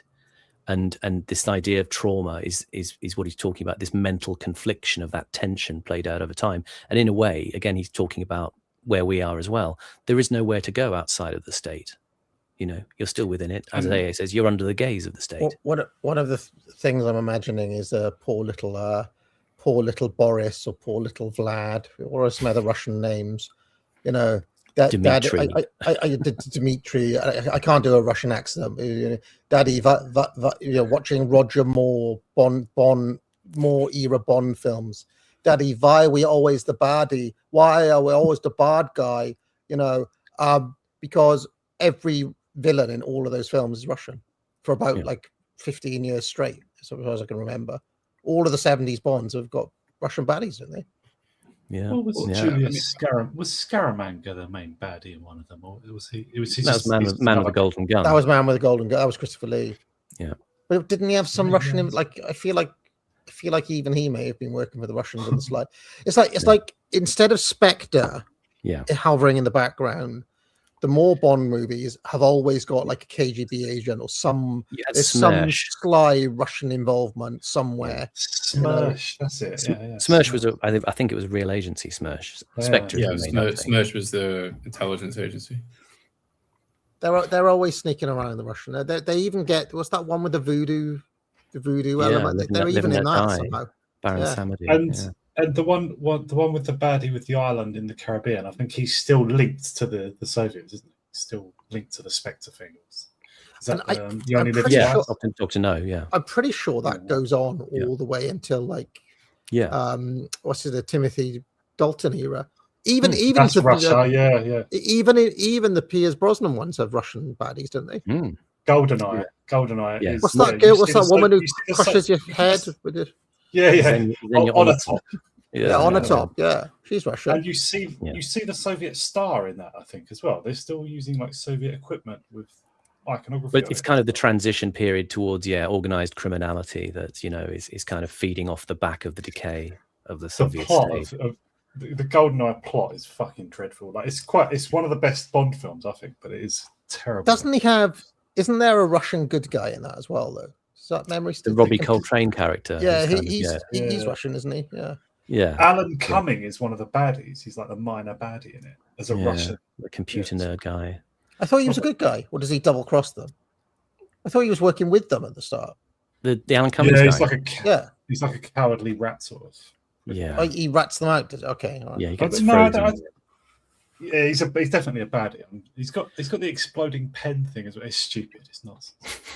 But to just carry on slightly about this theme about escapism, I just tangential to this, I learned recently that in China they have what is an effective ban on stories that involve time travel, because they had a couple of shows about 15 years ago. One was called the translation is Mythical, and another one was called Palace, and it was about young Chinese modern people traveling back in time, and again the reasoning is, it's not like a law. It was a sort of series of policy guidelines that were issued to TV companies, and they basically knew what was good for them and they didn't contravene them.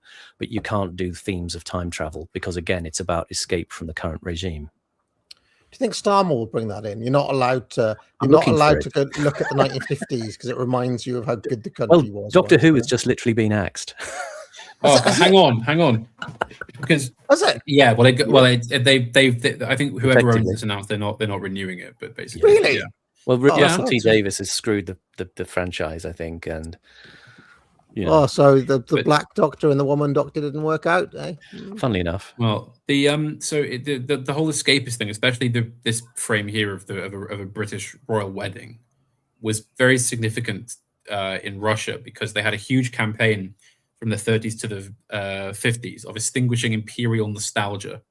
They tended to find that a lot of people kind of harbored trinkets and sort of little memories of the era of the czars. Even if they were peasants who had nothing to do with lavish balls and coronations and kind of noblemen going to dances or whatnot. They still had this kind of fairy tale view of it, and the state was always working hard to suppress that. In China, you notice that it's all about narrative control, right? They don't like opening up the possibilities of other times, and of course we have in a different way the same thing.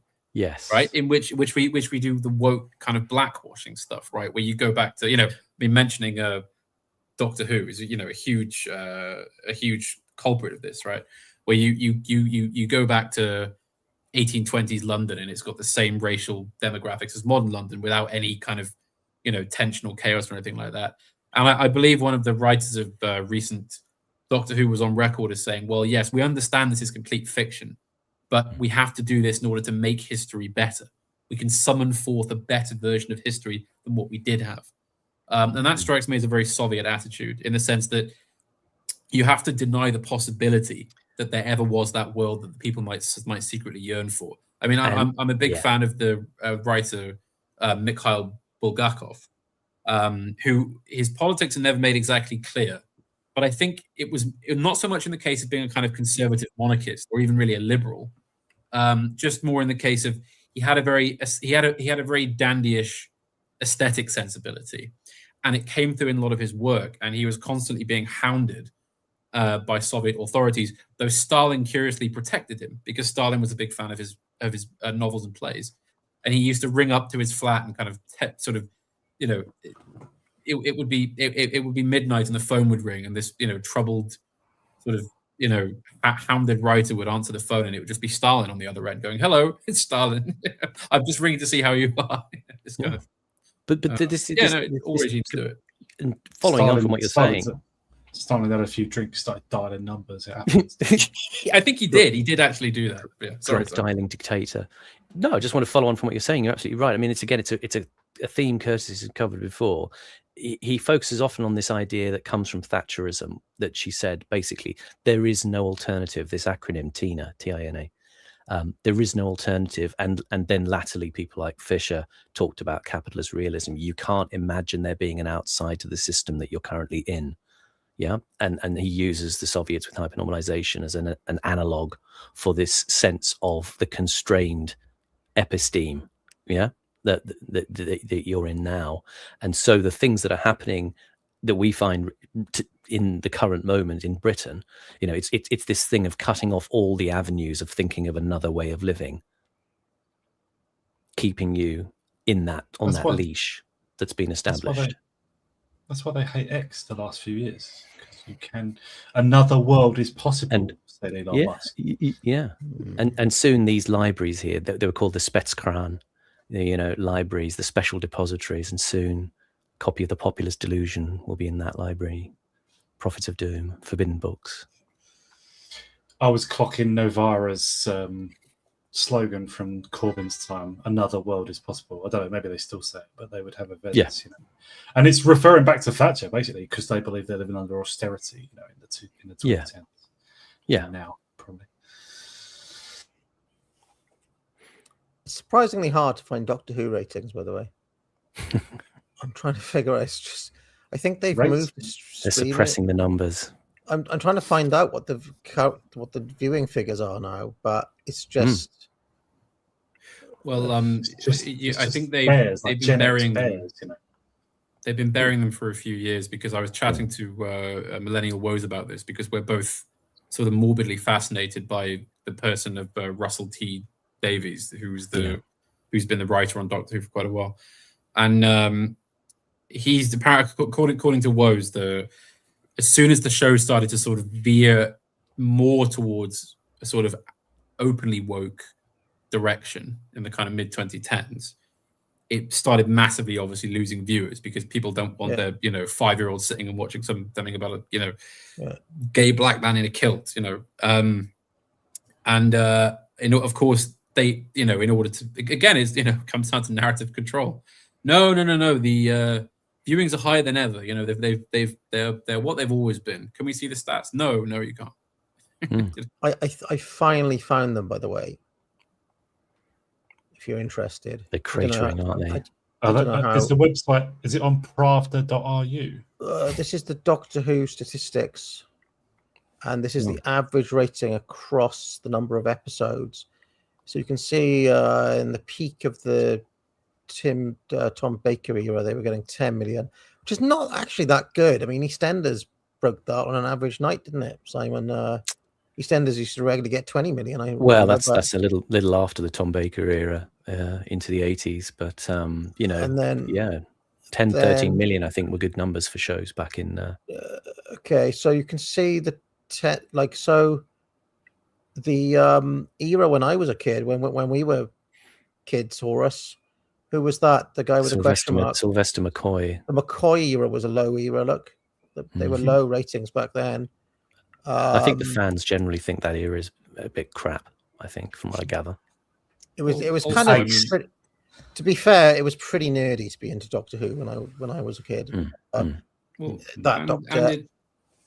It was conceived and existed as part of a culture which no longer exists, in the sense that when it was started in the 60s, they needed something cheap, relatively kind of all, something for all the family to be on for half an hour before, whatever the big show was on a Saturday night. And of course, which meant that, everyone would be in front of the TV to, waiting for whatever it was that was going to come on, and they'd see Doctor Who, and then it picked up a kind of cult following over the years and became a fixture. And then the reason it was axed in the 80s was because they said, look, this is too weird. The ratings are down, and it had become known as this province for real utter nerds, the real dregs. Yeah. If you were into sort of Doctor Who, it was the lowest of the low. And of course, that's where the generation that then brought it back in the 2000s came from. Russell T Davies and Stephen Moffat and all they're all weirdos. They're all weird, gay. This is the movie with McCann. Was it McCann? See the next Doctor? You only had one movie, right? Then that Northern bloke, Christopher Eccleston, did he get one season or two? He did one. He did one and then left because he hated working with the BBC. So he had I remember Billy Piper was in that. I watched that when it was out. Then it was Tennant. So this is the Tennant era. And then, and if you remember, that was huge. The Tennant era, it was very popular. Well, look, you're back up to Tom Baker numbers there, and then Matt something comes in at some point. Matt Smith, he had pretty good ratings. Look, when did Capaldi come in? A bit later. I forgot he was in there. Capaldi was the Doctor for a while, wasn't he? Yeah, he was. Yeah. I remember that being like a big reveal. And I was like, oh, it's pretty. I liked him in the thick of it, I watched a couple of them. So when does the woman come in? Oh God, 3-4 years ago, wasn't it? 2018, 19. I mean, she did all right. Like, well, look, there's a massive drop there. Was that Capaldi? It was around that time. It was around. I'm sure it was around 2018 because I remember it was a big woke, anti-woke stop thing. Capaldi. No, what's her name? Jodie Whittaker. Jodie Whittaker. Yeah. Become the Doctor. Figures, by the way. 2017. She comes in 2017. So she did tank. Look, but then it came back. It came back under her, and she stays as the Doctor until 2021. Well, are these purely television, or are these counting streaming? And this is average rating. Average rating. From it must be TV broadcast, but then it does look, by 2022 we're off a cliff. Look, so and also at some point didn't it get sold to Disney or something? And look, the recent ones are not breaking 4 million anymore, so you're kind of like they're the lowest ratings of all time. Even like where do these figures come from anyway? They're from the Doctor Who guy. I mean, there's one thing I trust is the Doctor Who fandom to be accurate with data. Oh, okay. Yeah. I just mean like they don't know. Nobody knows how many people watch programs. There's never been any like tracking device in your TV or anything. Well, they do it by average polling, don't they? It's by sampling, polls, don't they? And it's only samples of like less than 1,000 people, so they don't really know. But they may also be counting like iPlayer views from around the world. There may be other ways of triangulating it. How did we get onto this? So we're talking about time travel being forbidden. Time exactly. I knew there was a thread back. Okay, let's get back to Princess Di in 1989 in Russia. Well, IA, would you support a ban on watching Doctor Who? Nah, it's harmless enough, isn't it? It's not. It's shit. I will say there's a mutual of mine, a chap called Gareth Roberts, who's on Twitter. He was a Doctor Who writer before it went to shit. And he's done an article on The Spectator today, 20 Ways to Fix Doctor Who. And I think he's pretty sound. He goes through it and basically says you've got to strip out the woke rubbish. He says it's a kids show for, kids 5 to 12. Do not appeal to teenagers, etc. And you mustn't have any kind of getting down with the kids or being, trying to be hip or putting in woke stuff. He gives a list. Do you actually know what Doctor Who looks like now, guys? He's the black guy, isn't he? The shooting black guy. Yeah. It's just nothing screams Doctor Who like this dude.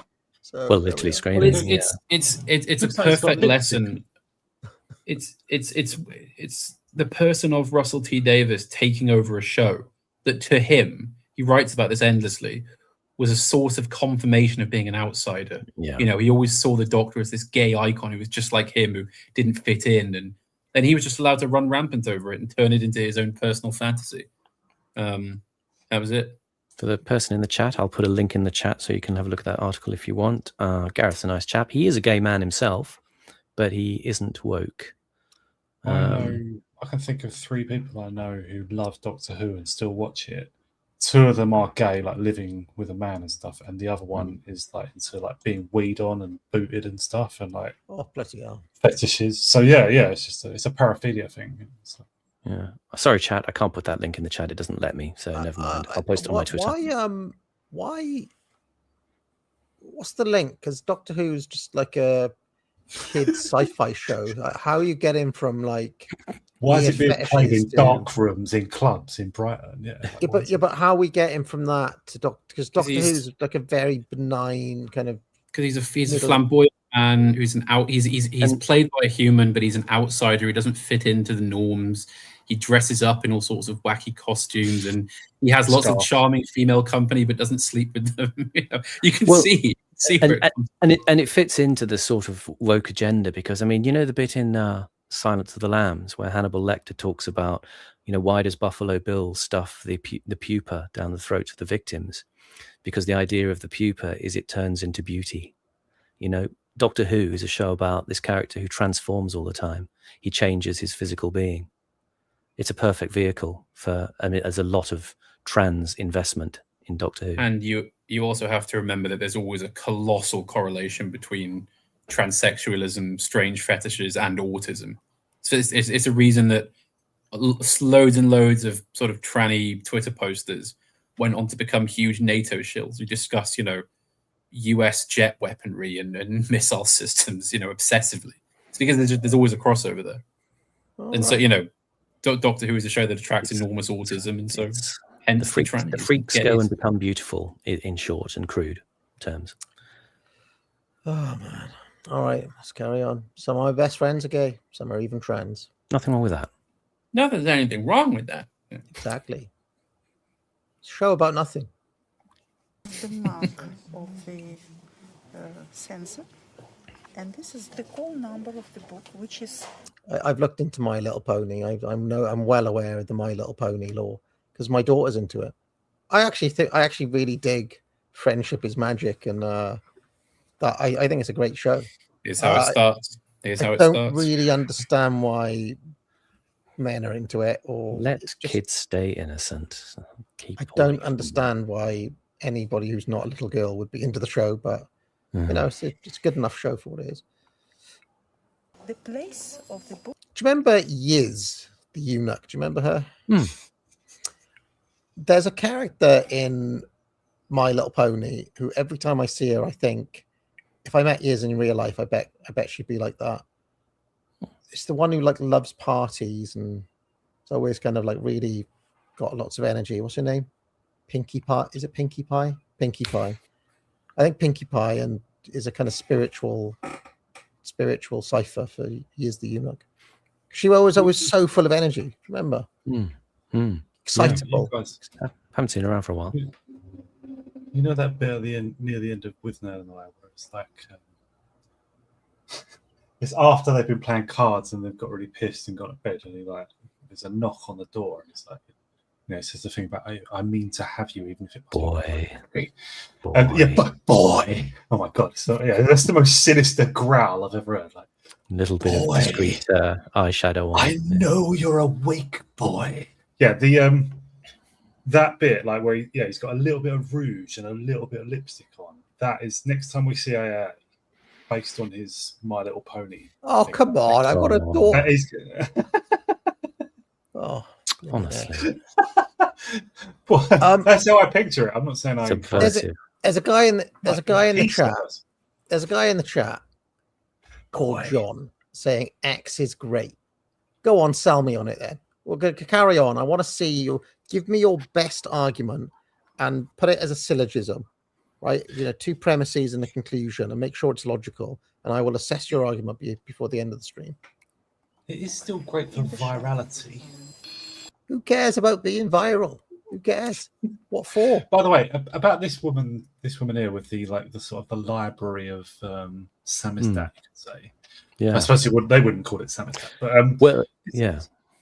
Samizdat was more the sort of DIY, publication of stuff underground. Actually, these are actually just confiscated books, but yeah, you're right.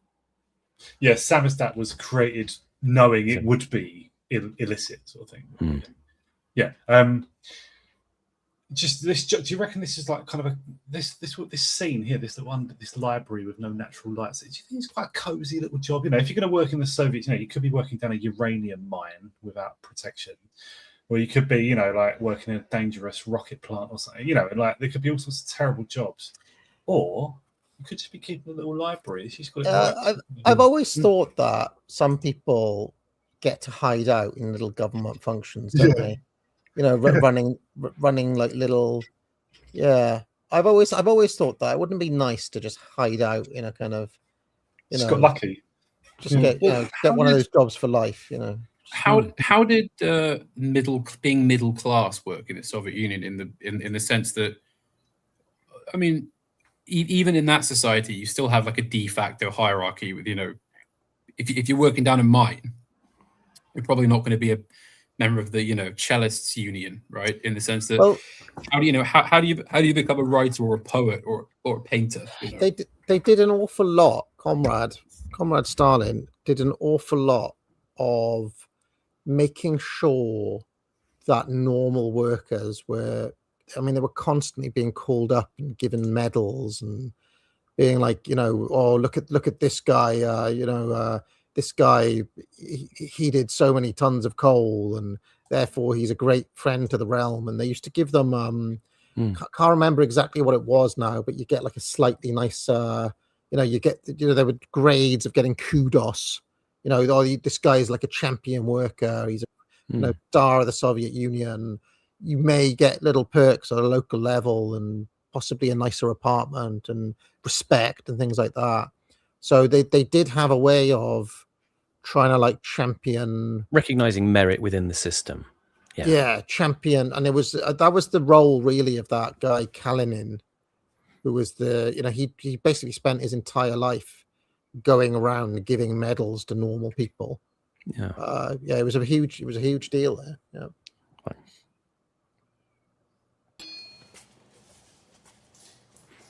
Whether that would make them a little bourgeois, I don't know, though, Panama, because because they were communists, they were always very all the same keen to give it to the worker, to give it to champion the janitor and stuff like this, So, and as people who remember it and who've written about it recall, it was also a very corrupt system in the sense that, obviously that was how it was supposed to work, but there was an awful lot of cousin Mikhail who works in the same office is going to get this apartment, before anyone else does, type thing. Do you remember I went through that whole structure of the Supreme Soviet, and there was that whole house of various representatives that met twice a year, right? Well, the party would do this thing. It'd be like, Comrade Panama Hat, we have noticed you've had very good results in your, you've hit your quotas for the past 2 years running. We would like to nominate you to be the representative of this area for the Supreme Soviet for the next 5 years.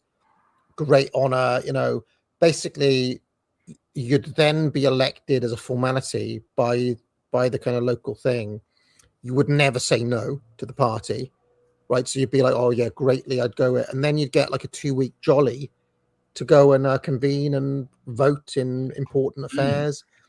Well, you'd keep your job, whatever you were doing, but that's one of the big honors that you'd get, is that you're also a representative of the Supreme Soviet, blah blah blah blah blah. Yeah. Well, that was that was how a lot of the later system bureaucrats started out. They were elected or appointed to some official position via their actual job, and then from there they kind of climbed up the hierarchy. I know that Lenin had instituted a major ban on open membership of the Communist Party because people were abusing it. They would join the party just to go on all the conferences and have the free hotels and all the luxuries. Yeah, so this is one of those things where, and it's incredibly complex. And if you find my videos on this in the Stalin playlist, I go through each of the bodies. But there's essentially 3 routes up to power. One route in is the one I've just outlined, but that was basically ceremonial.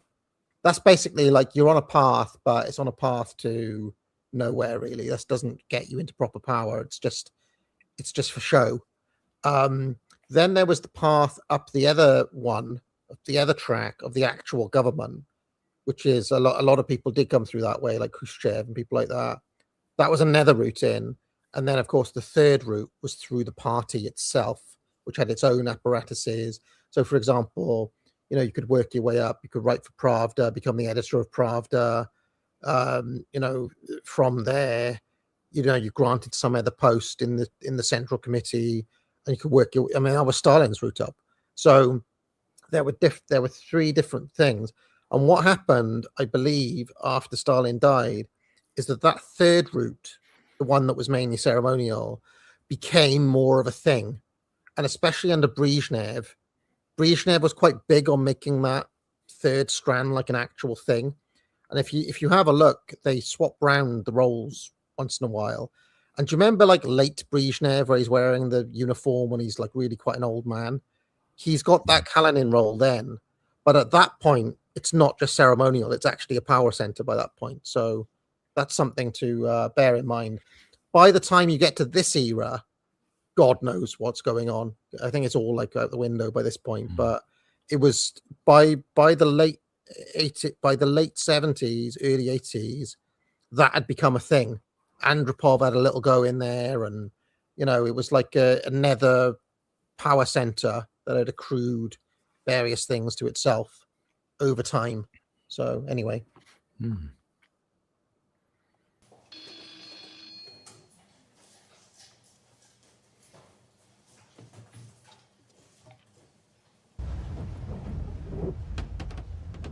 The SS pictorial history, they would have just looked too cool. Too suave. The guy in the chat who says, "Jesus, you're a smart guy. Can't you believe that? Can't you believe this is control? The liberal consensus is collapsing, and Western elites are scared." Spending too much time on Twitter. If you believe that, I got so many other things to tell you. Come on now. The elites are scared. In reference to what? In reference to Twitter being banned by not banned for this control grid they want to. Starmer wants to bring in. It's not because the elites are scared. The elites are scared of Twitter. No, they're not. I mean, also, to be honest, I just like to reiterate. I mean, I think even if we had some, liberal, freedom-respecting government, they'd still do this eventually, because it's just it's too big of a force in society for the state not to want to poke its nose in. It's nothing to do with the elites being scared. It's just a natural process, Yeah.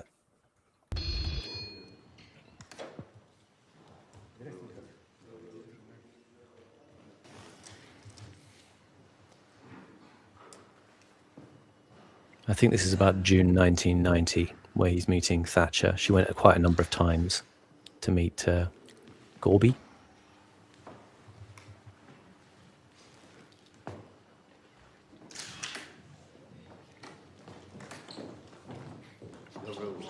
Good morning. Have you had a rest? Yes, I'm very well. And you? Have you had a rest? Я никак не пойму, что мне делать. Well, I don't understand what I have to do. Ночью не сплю, а днем меня тянет. I don't sleep at night, and I have to sleep in the afternoon. I have an inkling to sleep in the afternoon. Вчера я чуть на Варшавском договоре не заснул 4 дня. Yesterday, I almost fell asleep at the Warsaw Treaty Organization meeting. Сан-Франциско 11 часов разница. Because Thatcher just gagging to go on some sort of free market rant about how socialism doesn't work.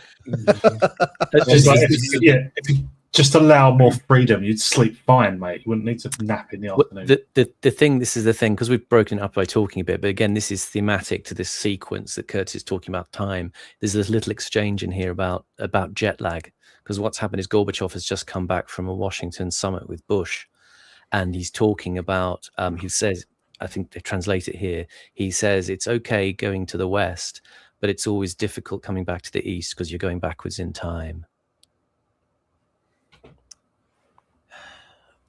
I don't understand. Sorry, I'm arguing. I'm going to have to stop trying to argue with this guy in the chat. The notion that you're getting different news on Twitter from just the newspapers or any other news is just nonsense. All anybody does is get the news and talk about it on Twitter. Name me a story. Name me a story that's not been covered in the actual news that was covered on Twitter. Every story is covered by the news. Arguably, Twitter was a factor in that Axel Raducabana thing because the news, BBC and so on, they really did try and say that it was a Welsh choir boy who'd been arrested, and they only wanted to show that angelic-looking child photo of him and so on, and it was like real info plus a load of bullshit disinfo put out by I don't know who did circulate on X specifically, as I recall. I may have remembered that wrongly. I'm not sure. But yeah, I would generally agree. I mean, mostly people are just sharing the Telegraph, the Mail, the BBC. The source for most social media is the media. Literally, the source for almost everything that you watch and consume is ultimately, if you follow it, an AP press release or something on the BBC or something in the Telegraph or something with somebody talking about it. It's just Tim Pool reading an article over and over again. Nonsense. Let's read the news. Do you remember him? Fucking, I tuned it. I started watching Tim Pool's show for a few weeks back in the second Trump 2020, and he just reads out the news. He just reads out other people's news reports. That's his show, and he gets like 12 million views on each one or whatever. It's fucking, and YouTube promoted that. Sorry, I shouldn't have paused for that. Move on. Between Moscow and San Francisco. I guarantee you, Twitter could disappear tomorrow, and almost nothing would change. Absolutely nothing would change. Just people way overrate the importance of Twitter. They way overrate it. It's ridiculous. I agree with what Scrump has been saying for years, which is that the biggest thing that the kind of R-type people could do that would genuinely worry the watchers or the elite or whatever you want to call them would be if we all at the same moment instantaneously disappeared off the internet. Because it would imply organization, it would imply purpose outside of endlessly reacting to headlines on Twitter, which is all that anyone does on there anyway. And there's no meaningful organization on there. There isn't any drive or direction. It's just spurging into a void. We'd be better off without it. When AA does his Great Thinkers video on Toynbee, and he talks about withdrawal, cultural withdrawal, he's going to go so hard on that. Yeah, I can't wait. Yeah. No, the actual revival is going to come from Operation Raise the Colours, Gammonzilla rising up, but blue-haired media dancing. It's different this time. It's really different this time. It's really different this time. You've just got to get off that site and to wake up a little bit. Nothing's happening. It's all nonsense. It's all somebody's punched young Bob again. Oh, that's a surprise. It's come on now. What about all the social media? Where's Hitchens? Where's Hitchens? Yeah, where is he? It's over. What about Rob Liddell as well? Do I still have him? Oh, I don't know. Oh, I do. I think we've reached peak wank. Is it just X? Would you say get off of Facebook and stuff as well? Because Facebook is big for political debate now as well. Facebook is more boomer centric, isn't it? It's more boomery.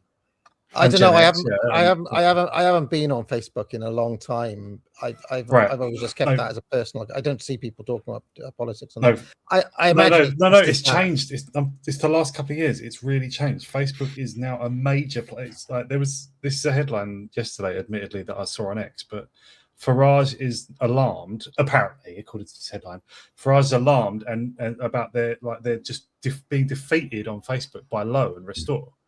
Which, judging by the numbers that I've seen, is true. Like Restore are doing great on Facebook, and I'm talking bigger engagement than on X on Facebook. That's how much political it is now.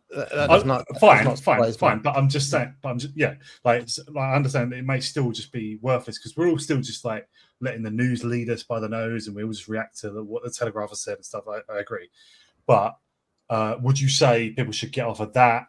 And what about YouTube as well? Like, should people just get off the internet? And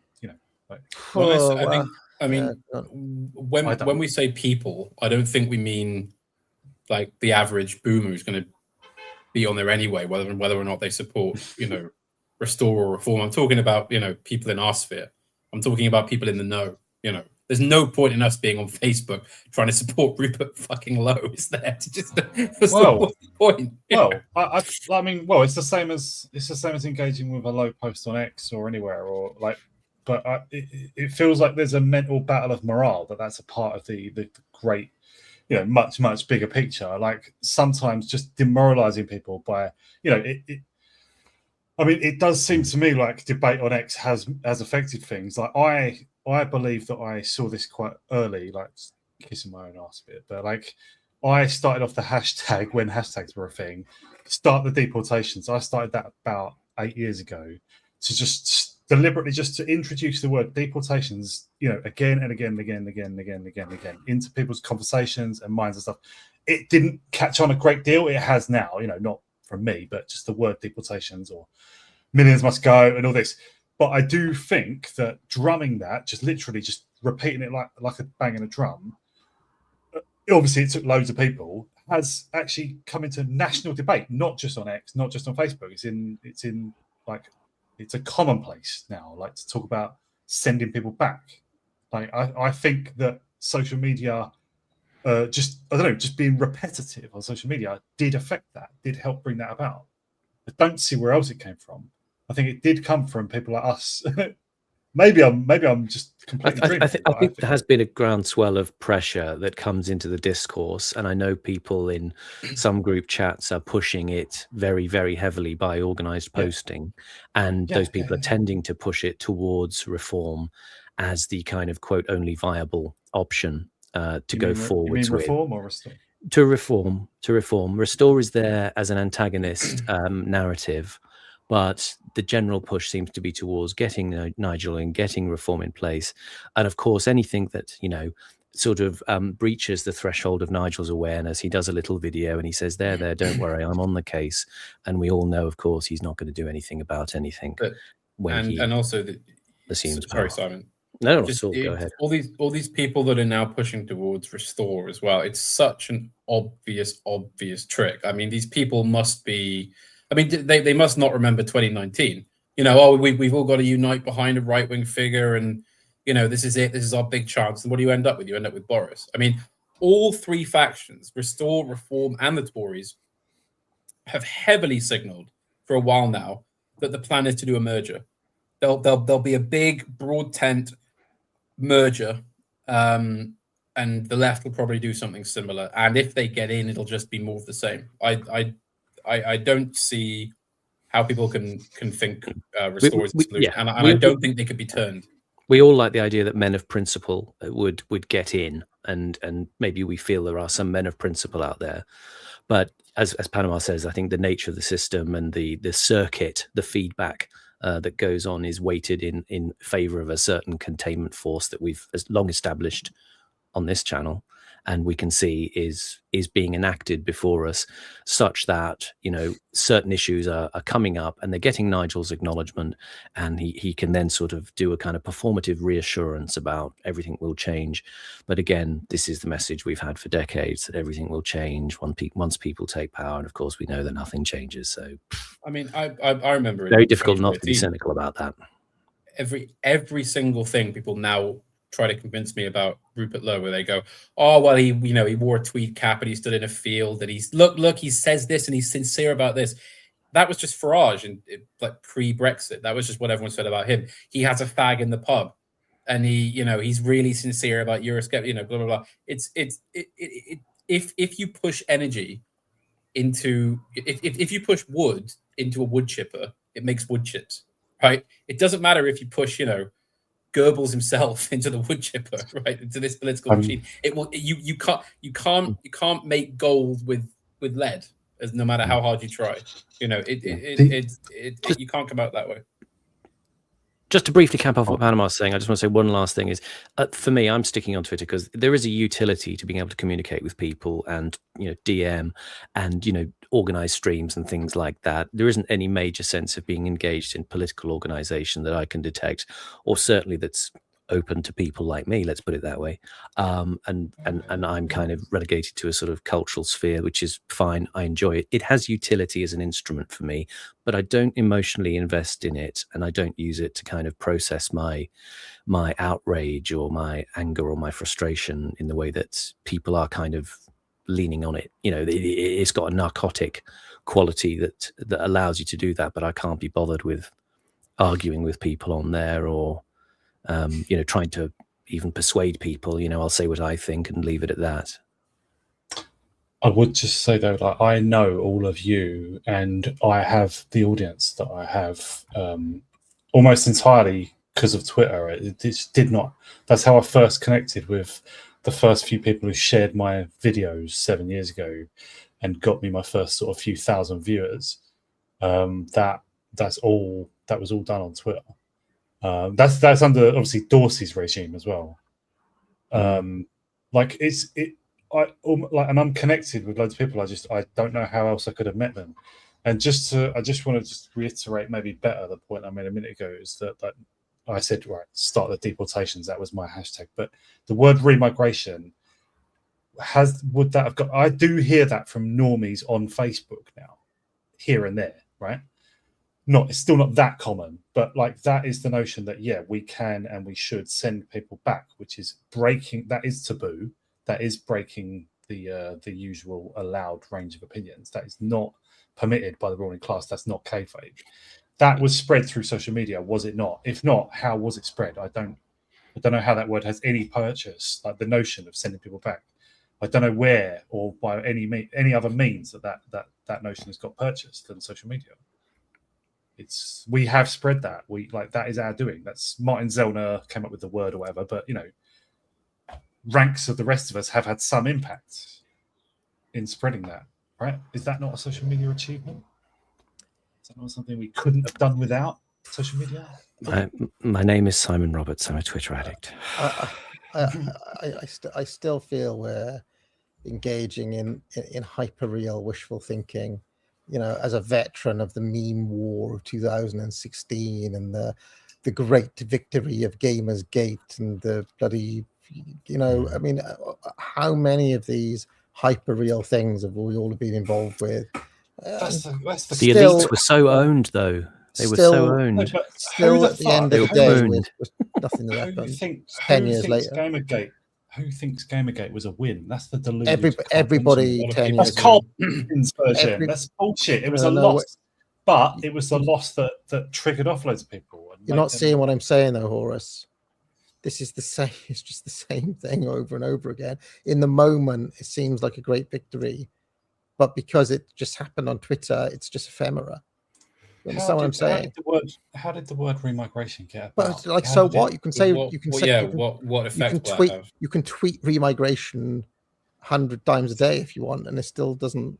Yeah, on Twitter though, you're normally reaching other already politicized people. So I'm not saying just tweet to just do that. I'm just saying, like, it is social media that has enabled loads of what I like. I mean, at least the networking. I know we don't have much of a movement. We don't have much organization or anything. But I mean, the network, like just the network of people that I'm connected to, that is all through Twitter. Like I would not know them otherwise. I don't know how they could have contacted me. Yeah, well, I mean, I had a Nokia phone once and it did wonders for me, but then it no longer served me. But you could only ring people you'd already got their number, you'd already met them. Yeah. Whatever, you know. It's really limited. That's a small network. Right? Twitter is really, really open. Maybe I don't want to meet any new people. What do I want to meet new people for? The essential misandry comes out. But you do want to meet the Green Party and like Novara Media and stuff. Well, no, you're also losing that. Controlled exposure. That's what that is. There's still time to bring your account back so you can meet up with Hannah Spencer. No, I don't. No, it's not happening. You're not going to lure it. Look at them. Look at them. Oh, you know, don't you remember when you had your first joint? Trying to lure you back in. It's all nonsense. I'm not doing it. And we're out of time as well. We're out of time. Oh no! Sorry, Simon. Thank you for joining this struggle session chat today about that must have been less than addicts. 2 minutes. Well, it was 2 hours of Horace extolling the virtues of the Hell site. We are Kind of valuing luring honestly, you like, back on. series. Can I just get like some idea in the chat? Do people think I talk too much on these streams? Because I sometimes think I've been talking and dominating, and taking over. But I try and be quiet. But then you say things that are mad, and I have to. I don't know. No, I think sometimes you're a lone voice making a defensible case in your exactly. point of view, and that's fine. And I think that's absolutely fine. Cool. Yeah. If people in the chat just say like, do a big S if you want me to shut up. But just to reinforce what you said, Horace, listening to those old streams from a couple of years ago, again, I remember you saying on the stream, because I was listening just the other day, you were actually doing more of your work, I think, on Substack at that time, and you'd only come back to Twitter to kind of make that stuff connect.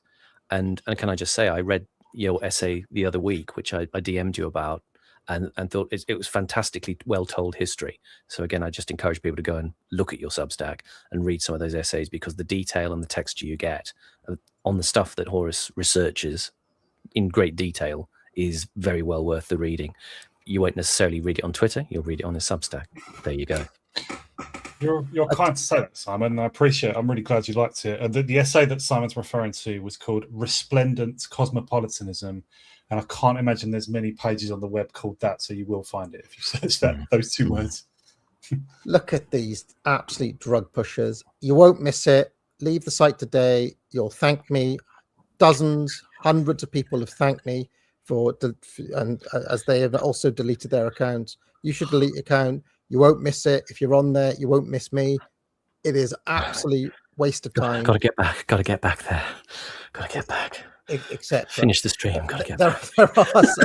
There are some super chats. George as a new member. Welcome, George. I don't think it's that George. It's not George. George Adams. It's not that. It's not that George. I think it's a different George. Although if George Adams is listening, he's kind of disappeared a little bit, hasn't he? Coney says Starmer didn't just announce the ban on social media for under 16s. He did it wearing a white t-shirt and a zip-up fleece. You're the PM, FFS. He also recommends John Kiraku, the ex-CIA guy, on Tucker Carlson. So there we go. C123 says, lovely theatre stream yesterday, Simon. Thank you very much. That's the sort of highbrow content we need, but don't deserve on this channel. Yes. More like that. Yeah, it was a really good stream. Really enjoyed it. Thank you. Pharaoh, as always, too soft on, Yeah. He needs to be like a sort of Ezra Pound type, slamming the hammer down on everything that displeases him. He was very strict. Simon, I'm not. Excuse me. Sorry, I'm not against meeting you for a show, but just not an all-woman. What was David Mamet play? In the email, I called it. What was it? Yeah, like Gwendolyn, Gwen Rosie, I think. I actually joked when I told the theatre group who were organising excursions the little group that we have, that Pharaoh and I sort of are in. I said OIA is not going to go for this show about Lord Keynes, which is going to be on in London very soon. And I said we're only going to get him out if we go to a show like a musical about Stalin. and then Hector Drummond found a musical about Stalin. Oh my God. It's called Stalin the Musical. It's going on in New York, and Stalin is played by a lesbian. And what, with a tash or what? Is the main song called? Is it called "Springtime for Stalin"? The main theme. But it's a real thing. Look it up. Actually, I watched the movie for the first time just a few months ago. Fucking weird film, but that song is quite good. It's got a good melody. Springtime for Hitler. Yeah, I actually quite like. Yeah, I have to say I've always had a soft spot for the original Producers film, partly because it's one of those Mel Brooks films that starts out as a kind of, like a joke about two Jews basically having one over, sort of making fun of Nazism. But then, as with most Mel Brooks films, it just goes so off the deep end of surrealism and chaos that it just loses all thread of itself, which I quite like. Who's the winner? Same in Blazing Saddles. Yeah, exactly. It's a good Gene Wilder performance. And who's that? I think it's Zorro. Zero Mostel. Zero Mostel. Yeah. It's a good film. Springtime for Hitler and Germany, winter for Poland and France. Very good. And it's also because they actually choreograph it and stage it and conduct it really, really well. So the little bits of it you see are just great. And it should be a whole. The portrayal of the Nazi guy was quite moderate as well. He was just like a genuine someone who just thought Hitler was right. He wasn't like a screaming.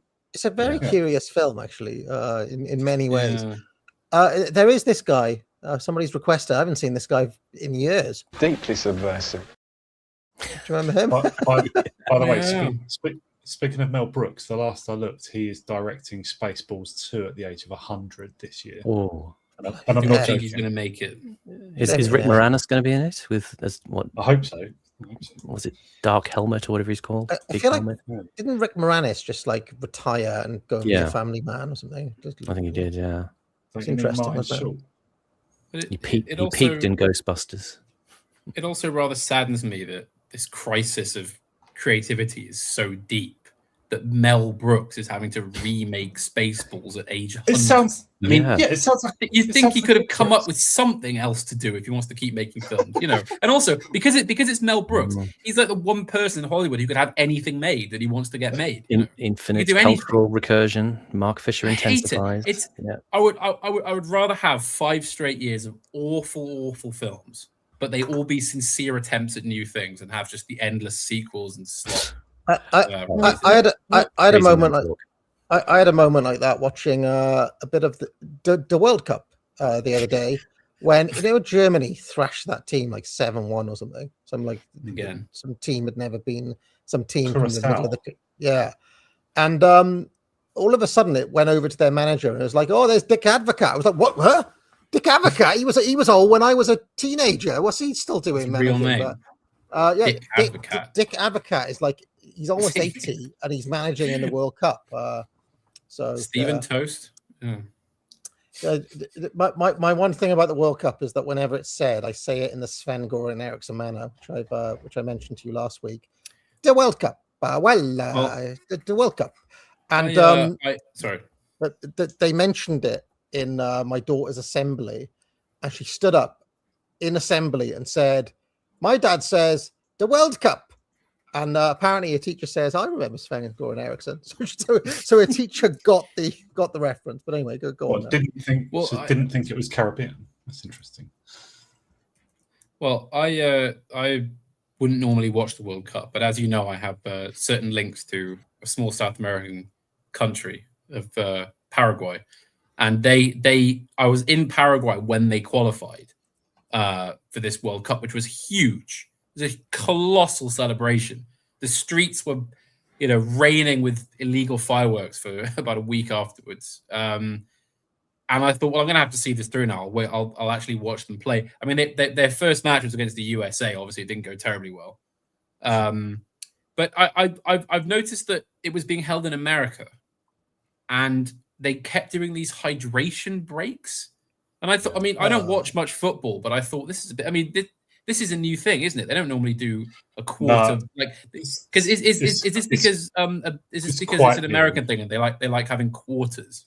Is this it? I think they've made them longer. The hydration breaks were in the Premiership in the last couple of seasons, but now there's 4 or 5 adverts in them, and there was never adverts. They haven't, but they don't actually stop the clock. The clock still runs through the hydration. That's been something since COVID. There's always like 8 minutes of injury time now. Very weird. That's how things. So they made it impossible to waste time mostly now, which is good because there was a lot of time wasting. But the means of doing it is the clock keeps running, but it's running up like 5 or 8 or 10 minutes of injury time, even in the first half. Sometimes that was impossible. Before it was actually limited. They were like, it can only, even if it was 8 minutes. I have to say, from the stuff I've seen, the referees have been extremely no nonsense. In the first game, 3 players were sent off, and some of those decisions are pretty harsh as well. I mean, I don't know. There's been a lot of the really quite harsh refereeing, and Also, referee's strict now. That's good. Yeah, really strict. But also, it's in Mexico as well as USA as well as Canada. Did you know that? Yeah, it's in 3 different countries at once, and there's lots of really, really shit little. I mean, I saw Haiti playing the other day. Did they play Scotland? Was it Scotland? Yeah. I don't know. So I think Haiti have been at the World Cup before, but there are teams that have never been there as well this year. It's great. There's a lot of minnow teams. Anyway, Uzbekistan. My boys are Uzbekistan. If England get knocked out, I'm cheering for Uzbekistan. Obscure. Coney says, "Hat. I hear the port of Lamu has been doing very well." I didn't go there on this trip, but yeah, it's quite picturesque. It's known as a bit of a beauty spot. Very good tourism industry there. From what I know, it's where my family on my father's side is from. Actually, they were sort of some sort of feudal lords of that area, as I understand. Dan Qua 111 says, "I agree that X was infuriatingly botted to the live-action colossal head sculpture Worldview most recently, but ultimately Horus is right. At some point, you have to learn to live with the shadows." No, you could just delete your account and carry on with your life. You don't have to be on there. Ranulph Whitewolf says, "I have always been wary of social media as a method of policing thought and monitoring for thought criminals. I thought people were reckless on X." Ian Strack says, "Post X, will AC series be backed up anywhere else?" The Adam Curtis series is on Substack. That is the one show we are archiving, although we're quite late on the archives, admittedly. I think we're up to date up until the end of the one before last, is it? Usually, yeah. If anyone wants to find that archive, it's pinned on Simon Roberts' Twitter. Yeah, and it's on every stream as well. It's in the show notes. Watermelon Salesman says, "YouTube rehab when?" Well, if my educational thing goes right, you'll, the only news content will be a little bit at the start of this stream and on office hours. But that can only work if people bloody watch the videos. If they don't, I'm going to have to crawl back to doing slop. So we'll see. We'll see how that goes. Watch my Great Thinkers Theories. Watch this economics thing that I put out earlier. Click on it so that the algo gets hold of it and pushes it. Because the trouble is, if people don't watch it, the algo then thinks, "Oh, nobody likes this video," so then it bombs it. That's how it works. And because this has been a news channel, it's on the kind of like news has got a very particular curve. It gets all its views in 2 days, whereas as we were talking about before, Simon, other content, evergreen content, has a slightly different curve. However, the algo will still drop it. It'll just release it and be like, "Yeah, nobody cares about this video," and then it will sink to oblivion because nobody will see it. Principled Uncertainty says, "Social media is no better than the BBC. How did the YouTube report the Irish riots? The people kicking off have never carried a hurdy bat and would punch you senseless if you called them Irish." Richard Hughes says, "For £20, AA, have a look at the Lego scandal. It's a deep rabbit hole." What's that? Why is everybody going on about Lego? What's the Lego scandal? Don't know. I saw that come in earlier. Yeah, people have been going on about this is the kind of slop that we're gonna, thankfully miss out on. Come on, Simon, delete your account with me now. Well, yeah. I mean, CBC are reporting it. Breaking down the utterly insane Lego scandal that led to a YouTuber's arrest. What? So there you go. An 83-year-old man who entered into a consignment agreement because, deep into 2026, I don't know, some 83-year-old bloke has been arrested for Lego for some reason. Arrested for Lego? Yeah, he's got a collection worth $278,000. And a lawsuit was brought against him for some reason. But why? What's wrong with his Lego? For owning Lego? Yeah, I mean, it's a bit cringe, but did he make a big Lego, like a Lego male member and show it on his YouTube channel? Maybe that. Well, I think he nicked it. It says he stole the Lego. Oh. I don't know. Well, that's just death, then, isn't it? It's too complicated for me to get into. I can't. The Legos, the bonuses. The Legos, the bonuses. Can't get it. How is Man Steals Lego a story? I don't know. He hijacked a Lego lorry. He's like, you might know who we are, but we know who you are. How are 200,000? Look, I'm not a journalist. I'm not in the business of news. I don't give a shit. Go and read a newspaper. See, this is the thing. I don't want to talk about it. Like, who cares? Hey, what's your take? What's your take? I don't bloody care. What's your take, man? Anyway, go read a newspaper. Is that what this is all about? You're trying to get us back to the papers. Broman Hank says, "What's with the random Russian footage in the stream about Simon's X edition? Please give William Spaniel another go, especially his more educational stuff." And Dan Qua 111 says, "There's one sentimental reason for X. Sorry, AA. What's the sentimental reason?" Who's William Spaniel? He's a YouTuber who does military stuff on or geopolitical stuff, I think. Why am I reading about this Lego story now? You see, I wanted to because we missed out last week. I thought we could talk about your foray into watercolors, that artwork that you did. Right. There's a story about that, which I've got my shared. interpretation ready. Do you want me to? Okay, let me find it. Let's have a moment of serenity. And we're going late, aren't we? All right. Serenity now. Let me find it then. Let me find it. Here we go. Here's my painting. Yeah. There's a story behind this. Okay, go on. Yeah. There you go. Can we make it? Yeah, make it bigger. Yeah. You see that to me, that was the varied and colourful but hot ferment of current events, and it's surrounded by a demoralising cloud of black. But if you notice, it's only a limited kind of a dark enclosure, and you can push through it, and you get to the outside where happiness comes in, the sort of shining, cool aquamarine waters of hope, and that's what you get when you leave X. If you go onto my new channel, Academic Agent Mindset, in the last video that was posted to there, I explain the story of how that painting came to be.